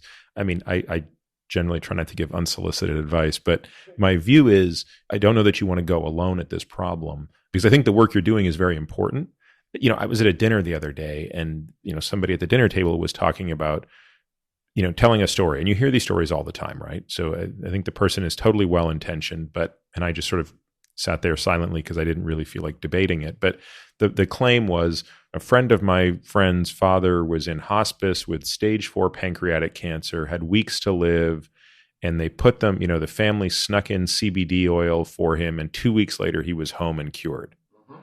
And, you know, the problem with those types of stories is not only that they're almost assuredly incorrect, it's that they sort of damage the credibility of a body of research, because you start to have absurd claims that are thrown in with sort of legitimate claims. How do you think about the sort of stigmatization of this and trying to manage the hype and the potential?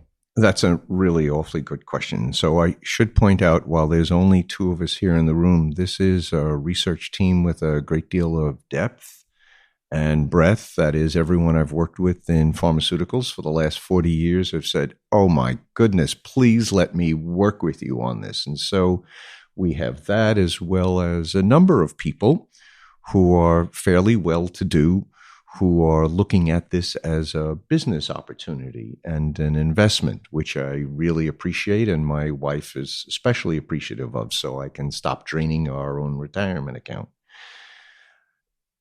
Many of these anecdotal experiences are true. I wouldn't have believed it myself, honestly, except for the fact that we have now sold 600,000-700,000 tablets to tens of thousands of patients repetitively in Michigan. And I watched, it sounds funny to say, the weak and the lame get up out of their wheelchair and move and say, I don't know how to tell you this, but what the heck is in your tablet? And I just say, well, it's THC or it's CBD in a particular ratio with these terpenes. And families would say, thank God, my husband is living, my mother is living, my child's anxiety is greatly reduced. And I know to classically trained scientists and physicians that in this society at this time, that seems damaging or inappropriate. But in other societies, it is not that way. This is a sociologic event that is just beginning to spread. And I know among many of my friends in police forces who are or EMTs and firefighters, first-line responders who frequently have a great deal of anxiety in their life and frequently a great deal of pain, just straightforward physical pain aside from everything else, that their personal experience with selected, extracted, purified cannabis has completely changed their thoughts about what they have for generations thought was completely inappropriate behavior. Now they say, oh, geez, it gets rid of my pain and I don't feel so bad. And they are still able to function perfectly well. They're not stoned at all, not in any way at all, partly because the drugs are relatively easy to self-titrate.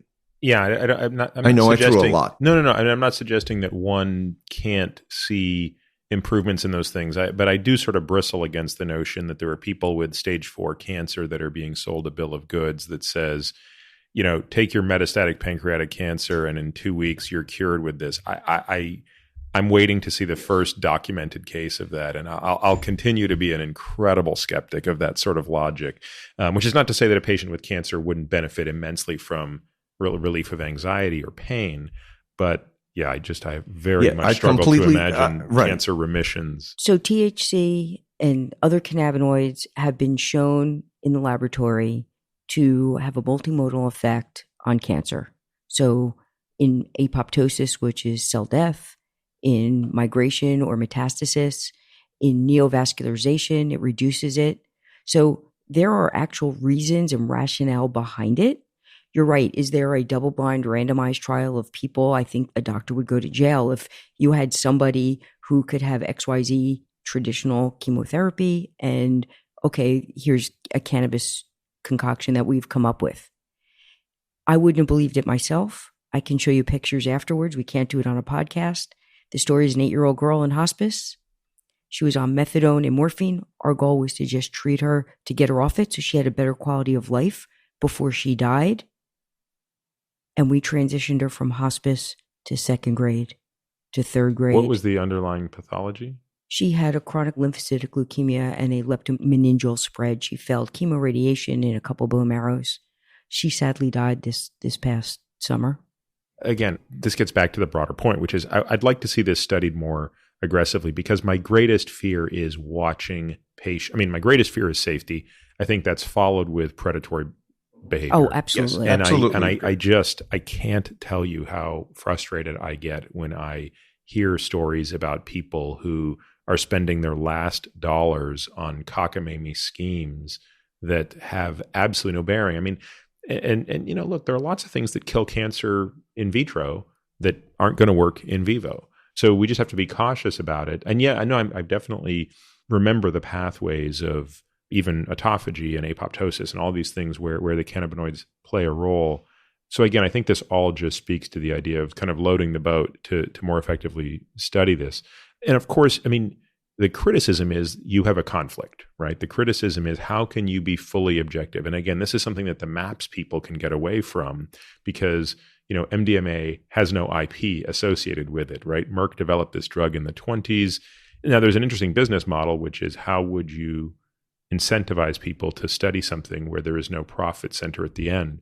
My view is you should be able to pursue this. I mean, I want to be clear. I'm not suggesting that you guys aren't sitting here with the purest of intentions. It comes across very clearly, and I hope the listener can tell that I can tell how pure your intentions are and that creating a company is just a vehicle through which to pursue more research.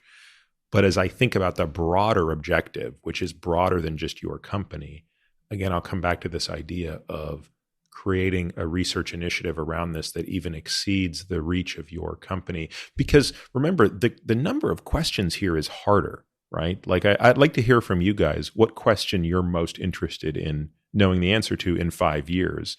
It would be great that the NIH could carry some of that burden, right? It would be great that independent MROs, medical research organizations, could carry some of that burden, because no one's retirement account should be depleted in an effort to hold a promise true to a friend, which is in some ways a part of what started this for you, what started this journey for you. It is, exactly.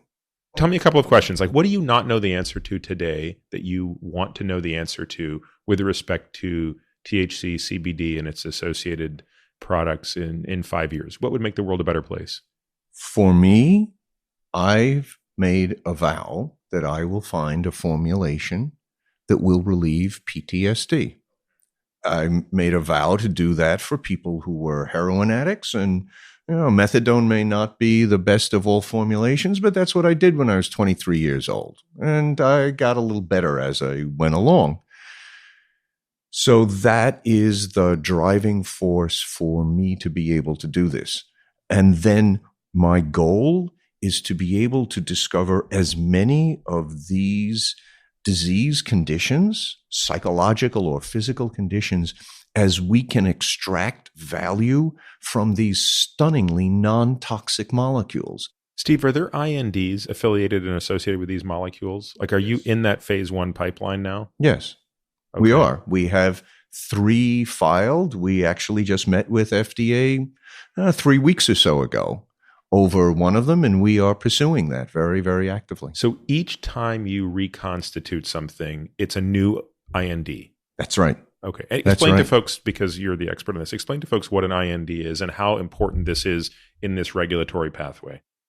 In order to sell a drug in the United States, you have to have an approved new drug application, that's called NDA, from the Food and Drug Administration.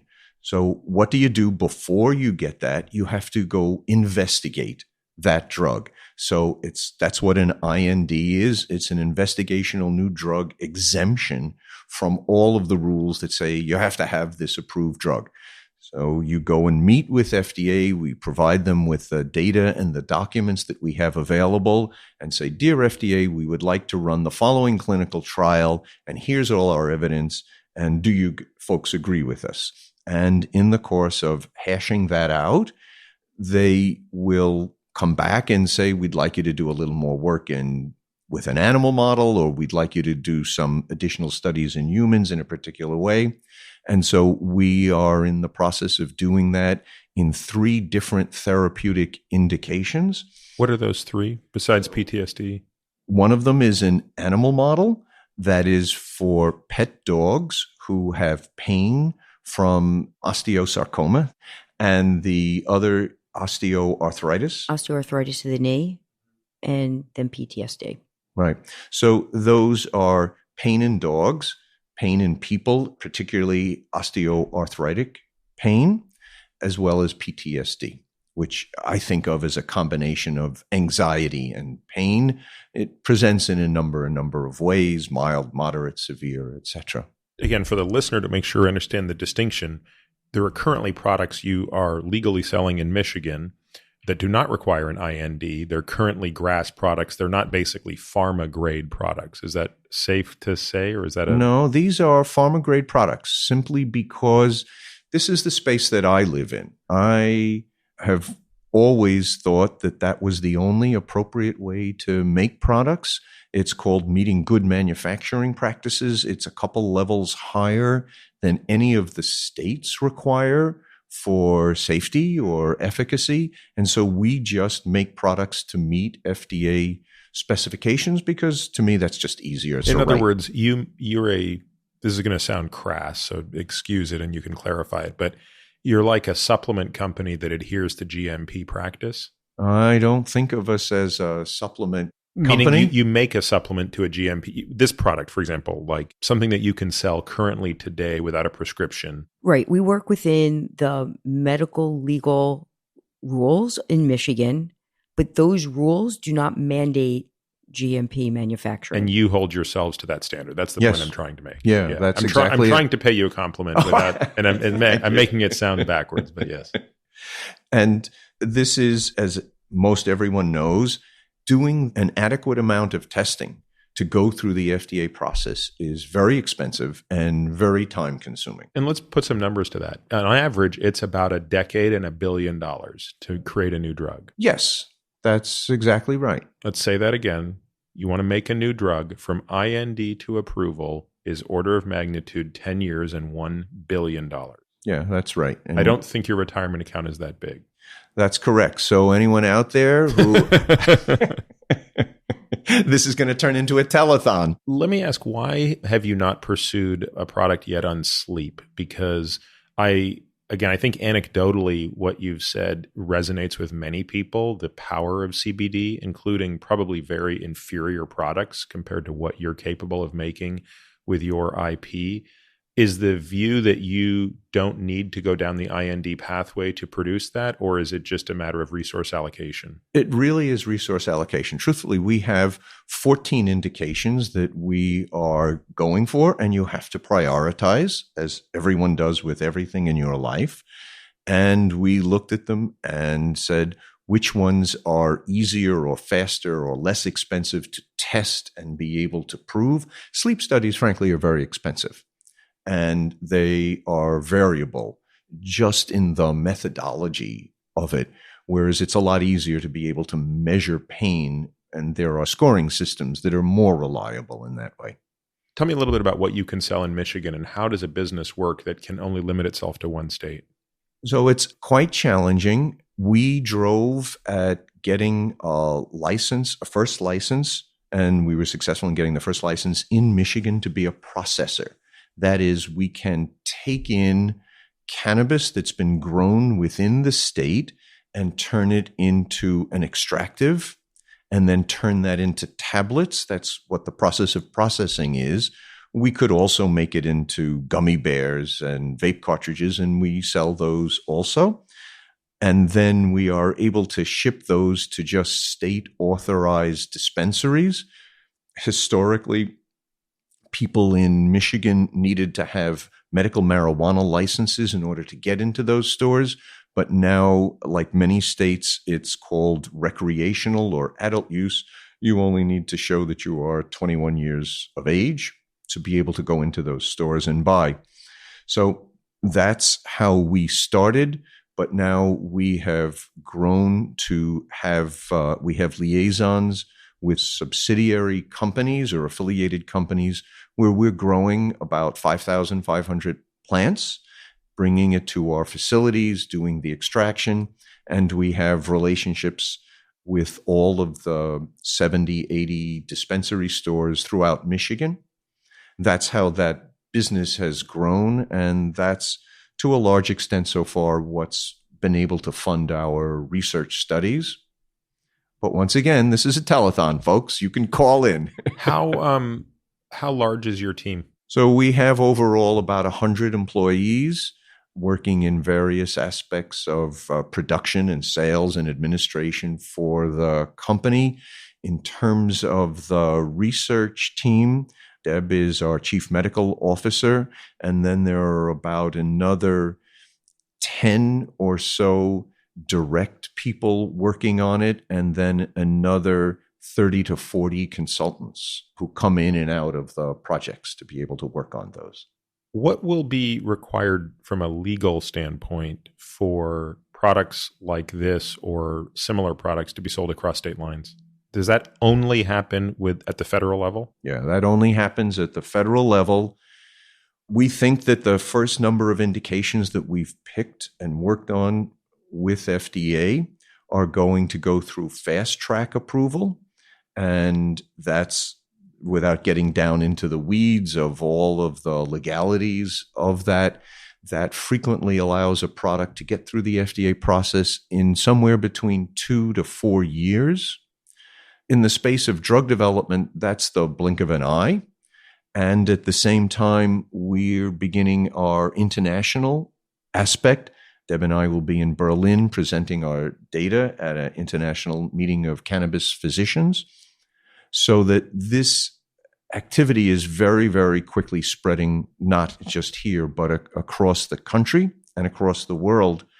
I was lucky enough to be able to be at the United Nations in 2016, testifying and telling the UN that they should change the war on drug policy from incarceration and retribution to medication and treatment. And while things move slowly through the political process, we see that that is taking hold in country after country, that this war on drugs policy is changing dramatically as countries are able to see the medicine and science for themselves. It's very, very encouraging. Deb, how often do you get invited to speak at medical conferences that are not about THC or cannabis? In other words, how often is the Anesthesiology Society saying, hey, come and give us a talk on pain and the use of this, because as physicians, we're seeing that our patients are using these things and we're ignorant? Right. Sadly, not often enough. I do lecture to grand rounds for individual physicians and groups and departments that have heard me speak or have seen me on YouTube and said, wait, we need to have her come in. I'm actually lecturing in Detroit next month to a group of scientists and engineers and biopharma developers who are interested in what we do. And so that's sort of a unique space, but I am actually hoping to target in California at the end of Q2 for 2020 that I'm going to speak with the Society of Pain. So I'm looking forward to that. Now, this might sound like a dumb question, but if you have a state like Colorado or California in which you have the same legal framework basically as Michigan, why can your product not ship from one state to another state? Because I have to leave Michigan and pass into another state before I get to Colorado. Even if I shipped next door to Illinois or Ohio, for a microsecond, it will be in federal land as it goes from state to state. It's called interstate commerce. And there was a very classic law case on this 150 years or so ago that defined what is interstate commerce. And it's essentially just stepping over the border, and sometimes even more than that, just being on a federal highway. If you had to guess, I know you don't have a crystal ball, but if you had to sort of think about what the legal framework is going to evolve into, do you believe that cannabis will always be illegal at the federal level, or do you think that it will have a change in legal status? Oh, it's absolutely going to change. Absolutely going to change. No question about it. It's so clear. How long do you think this could take? Well, we see that it is beginning. That is, hemp right now is part of that story. It is the nose of the camel in the tent to be able to move this forward. At this point, we have more than half the states have said that these products are just fine for their patients, for their population. And FDA is currently very, very actively involved in this. I was fortunate enough to be part of a task force that started some years ago to be able to move this forward. FDA is struggling to find literally a legal pigeonhole to put this into. My suggestion for any of the FDA officials who might be listening to this podcast, and I hope it's all of them, that there's the over-the-counter drug review that has been used for many, many years to be able to take products onto the shelves of drugstores, to be able to use this based on the fact that people could self-prescribe some medications for themselves. They didn't need a physician to write a script. So we think that many of these products have sufficient safety that they are self-prescribable. And I think we see that because, frankly, there's about 30 million, 40 million people using these on a regular basis right now.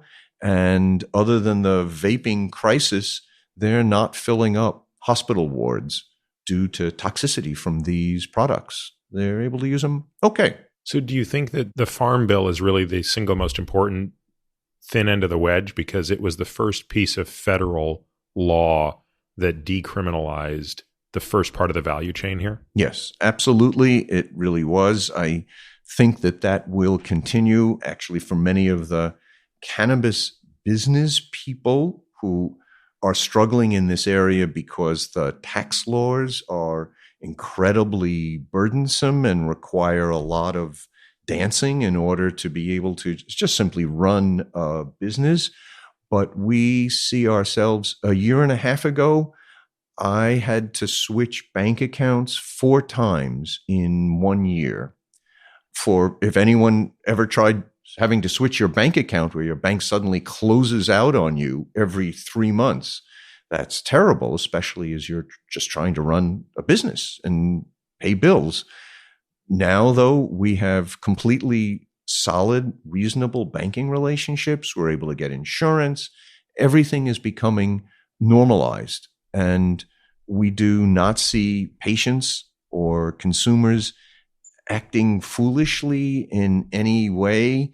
Quite to the contrary, they often are reducing the amount of smoking of cigarettes and alcohol use and are becoming more law-abiding citizens than less. Deb, what concerns, if any, do you have about what this industry looks like? I mean, I can't go more than a week without getting pitched some CBD, THC, hemp company. I mean, there must be more companies sprouting up in some part of this value chain than any other industry. I mean, this is, from an investment standpoint, this is an area where people are very excited. I just don't imagine most of the people bring the expertise that your team is bringing, which is why I wanted to talk with you guys as opposed to every other person out there who's peddling a cause. But do you see that as being a concern? In other words, can a few bad actors set the stage back? Yes, especially in the stigma area for patients. That's my major concern, is patient safety. There are a lot of people out there that see a gold rush or a green rush, and they just want to make products, sell them to people, and get out of Dodge and enrich themselves. And that's a concern to me. When patients, unfortunately, are not understanding that just because you can buy something off the shelf of a big box store or from an online source, that it's tested and it's safe, because there's no guarantee to that. And so, my recommendation to patients is, if you live in a legal state, you should buy from a legal dispensary, ask for their certificate of analysis, take a look at it, make sure that there's no adulterants to the best of our knowledge in the science right now. This is why I'm happy to work with Steve, because this is his passion as well, because we really don't want to hurt people. I mean, that's the thing that kills me. That's the reason why actually it should be descheduled. I mean, so it allow for robust testing, a standardized testing. I mean, just because there's testing in states doesn't mean they all use the same methods. That's sort of something you guys brought up today that was news to me, which was the inability of the states to rise to the level of federal testing. And so in many ways, the decriminalization state by state is not a great approach. You can't just run that out to its natural conclusion without decriminalizing it at the federal level to get the full muscle of the FDA and the protocols behind testing. Absolutely. I mean, from laboratory to laboratory, there are no standards. And the problem is there's no guidance because it's been illegal. And so the sources that laboratories would use to go to say, well, where do we get our standards from? And what are the methods of extracting from this gummy bear or this brownie in order to test the potency or test the microbials or to test any of it, don't exist. So look, there are people listening to this in 49 states that are not Michigan, not to mention people that are listening to this outside of this country. What would be your playbook for them to protect themselves as they go into their local dispensary or purchase online, you can buy CBD across state lines if it's pure enough. How would you give people a sort of instruction list of things to do to first and foremost protect themselves? Right. So this is a human rights issue. You hit the nail on the head. I mean, that's a huge problem. For me as a physician, to guide patients, which I do, I guide over 400 patients privately, free of charge, because I'm a terrible business person. But for me to guide them and have to understand their state in order to help them access certain medicines is just horrific to me. But what I would say to them is go to a legal state, become certified as a patient, meet with a physician there, and get the guidance from that and buy from a legal dispensary. Do you think that's enough? So, I mean, a physician in another state, do they have the expertise to help them navigate through the dispensary? There's a society called Society of Cannabis Clinicians where they have a list of doctors by state who actually are, experts in cannabinoid medicine for which they can go seek out and help themselves. I mean, this is a nascent industry. It's still federally illegal, which allows for all of these hoops to have to be jumped through. I would recommend not buying online. I would recommend not buying off the street. I mean, we tell our children, don't take candy from strangers because you don't know what it is. Why would our medicine be any different? So I don't know that it's widely known, but I developed the actual assay methods to detect LSD, marijuana, cocaine, amphetamines, and I published those results when I was 21 and 22 years old. So I really have a pretty solid sense of what these laboratories are able to do. That was, almost 50 years or so ago, and it was my first scientific publications. The labs are capable nowadays, because I just recently set one up a few years ago, of doing remarkably accurate and precise work on all of these cannabinoid products, and to be able to do it.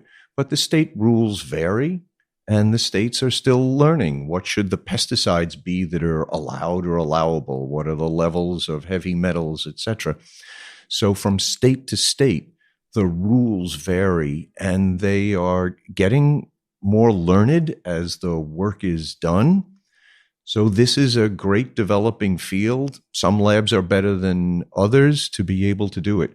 So that's why, to echo Deb's recommendation, for people who want to utilize these products, they really need to ask for the certificate of analysis, see if they can become educated enough to be able to do that.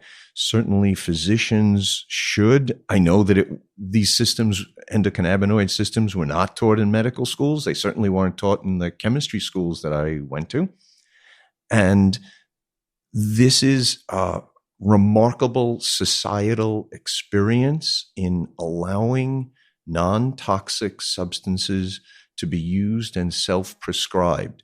I think it's a challenge for the physicians to catch up, because you are a learned intermediary to help patients be able to do this. And I hope out of this podcast, that's why we're here, is to help encourage all of these educational programs, because frankly, our hands are full enough just running the clinical trials and being able to run a business. So we're going to have to leave that part of it up to you. Well, on that, guys, I want to thank you very much for coming down here today and for making time and for sharing kind of all your insights and for the work you're doing. I mean, I think this is, I don't know, I've got to be honest with you. I think I'm still somewhat confused about all of the different permutations and combinations of these molecules. And it's complicated by the fact that interstate commerce prevents easy access of higher quality products to individuals. So I guess the thing we can all hope for is that, and again, I would say this frankly, even if you are still undecided on the safety or efficacy of these, everyone still seems to benefit from the decriminalization of this, because it allows far more rigorous testing and it destigmatizes so much of the research funding that goes into this, that I think one way or the other we get answers quicker. And that's probably what we're kind of missing at the moment. Right. This is a process that's unfolding in a very, very short length of time. I was at a meeting with FDA, DEA, and Department of Defense just 4.5 years ago, and NIH, where I brought up the idea, hey, fellas, you're the federal regulators, and it looks like cannabis is going to get approved state by state. Why don't we try and set some federal health policies here around that? And just 4.5 years ago, everyone in the room except me said, are you kidding? That's never going to happen. And now we see it actually has. And so the people who are in a role to be able to bring these forces to bear are trying to play catch up and do it, and more power to them. And I think that everyone should just try and continue to do just as you are doing here. Allow folks like us to bring our thoughts to bear, and happy to hear from anybody. We're not certain we have all the best right answers. We have a particular predilection towards medicine and the idea that above all else, do no harm first. We're kind of pushy about it, though. Well, thanks very much, guys. I really appreciate it. Thanks for having us. Thank you. You can find all of this information and more at peterattiamd.com/podcast. There you'll find the show notes, readings, and links related to this episode. You can also find my blog at peterattiamd.com. Maybe the simplest thing to do is to sign up for my subjectively non-lame once-a-week email, where I'll update you on what I've been up to, the most interesting papers I've read, and all things related to longevity, science, performance, sleep, etc. On social, you can find me on Twitter, Instagram, and Facebook, all with the ID Peter Attia MD, but usually Twitter is the best way to reach me to share your questions and comments. Now for the obligatory disclaimer. This podcast is for general informational purposes only and does not constitute the practice of medicine, nursing, or other professional healthcare services, including the giving of medical advice. And note, no doctor-patient relationship is formed. The use of this information and the materials linked to the podcast is at the user's own risk. The content of this podcast is not intended to be a substitute for professional medical advice, diagnoses, or treatment. Users should not disregard or delay in obtaining medical advice for any medical condition they have, and should seek the assistance of their healthcare professionals for any such conditions. Lastly, and perhaps most importantly, I take conflicts of interest very seriously. For all of my disclosures, the companies I invest in and/or advise, please visit peterattiamd.com/about.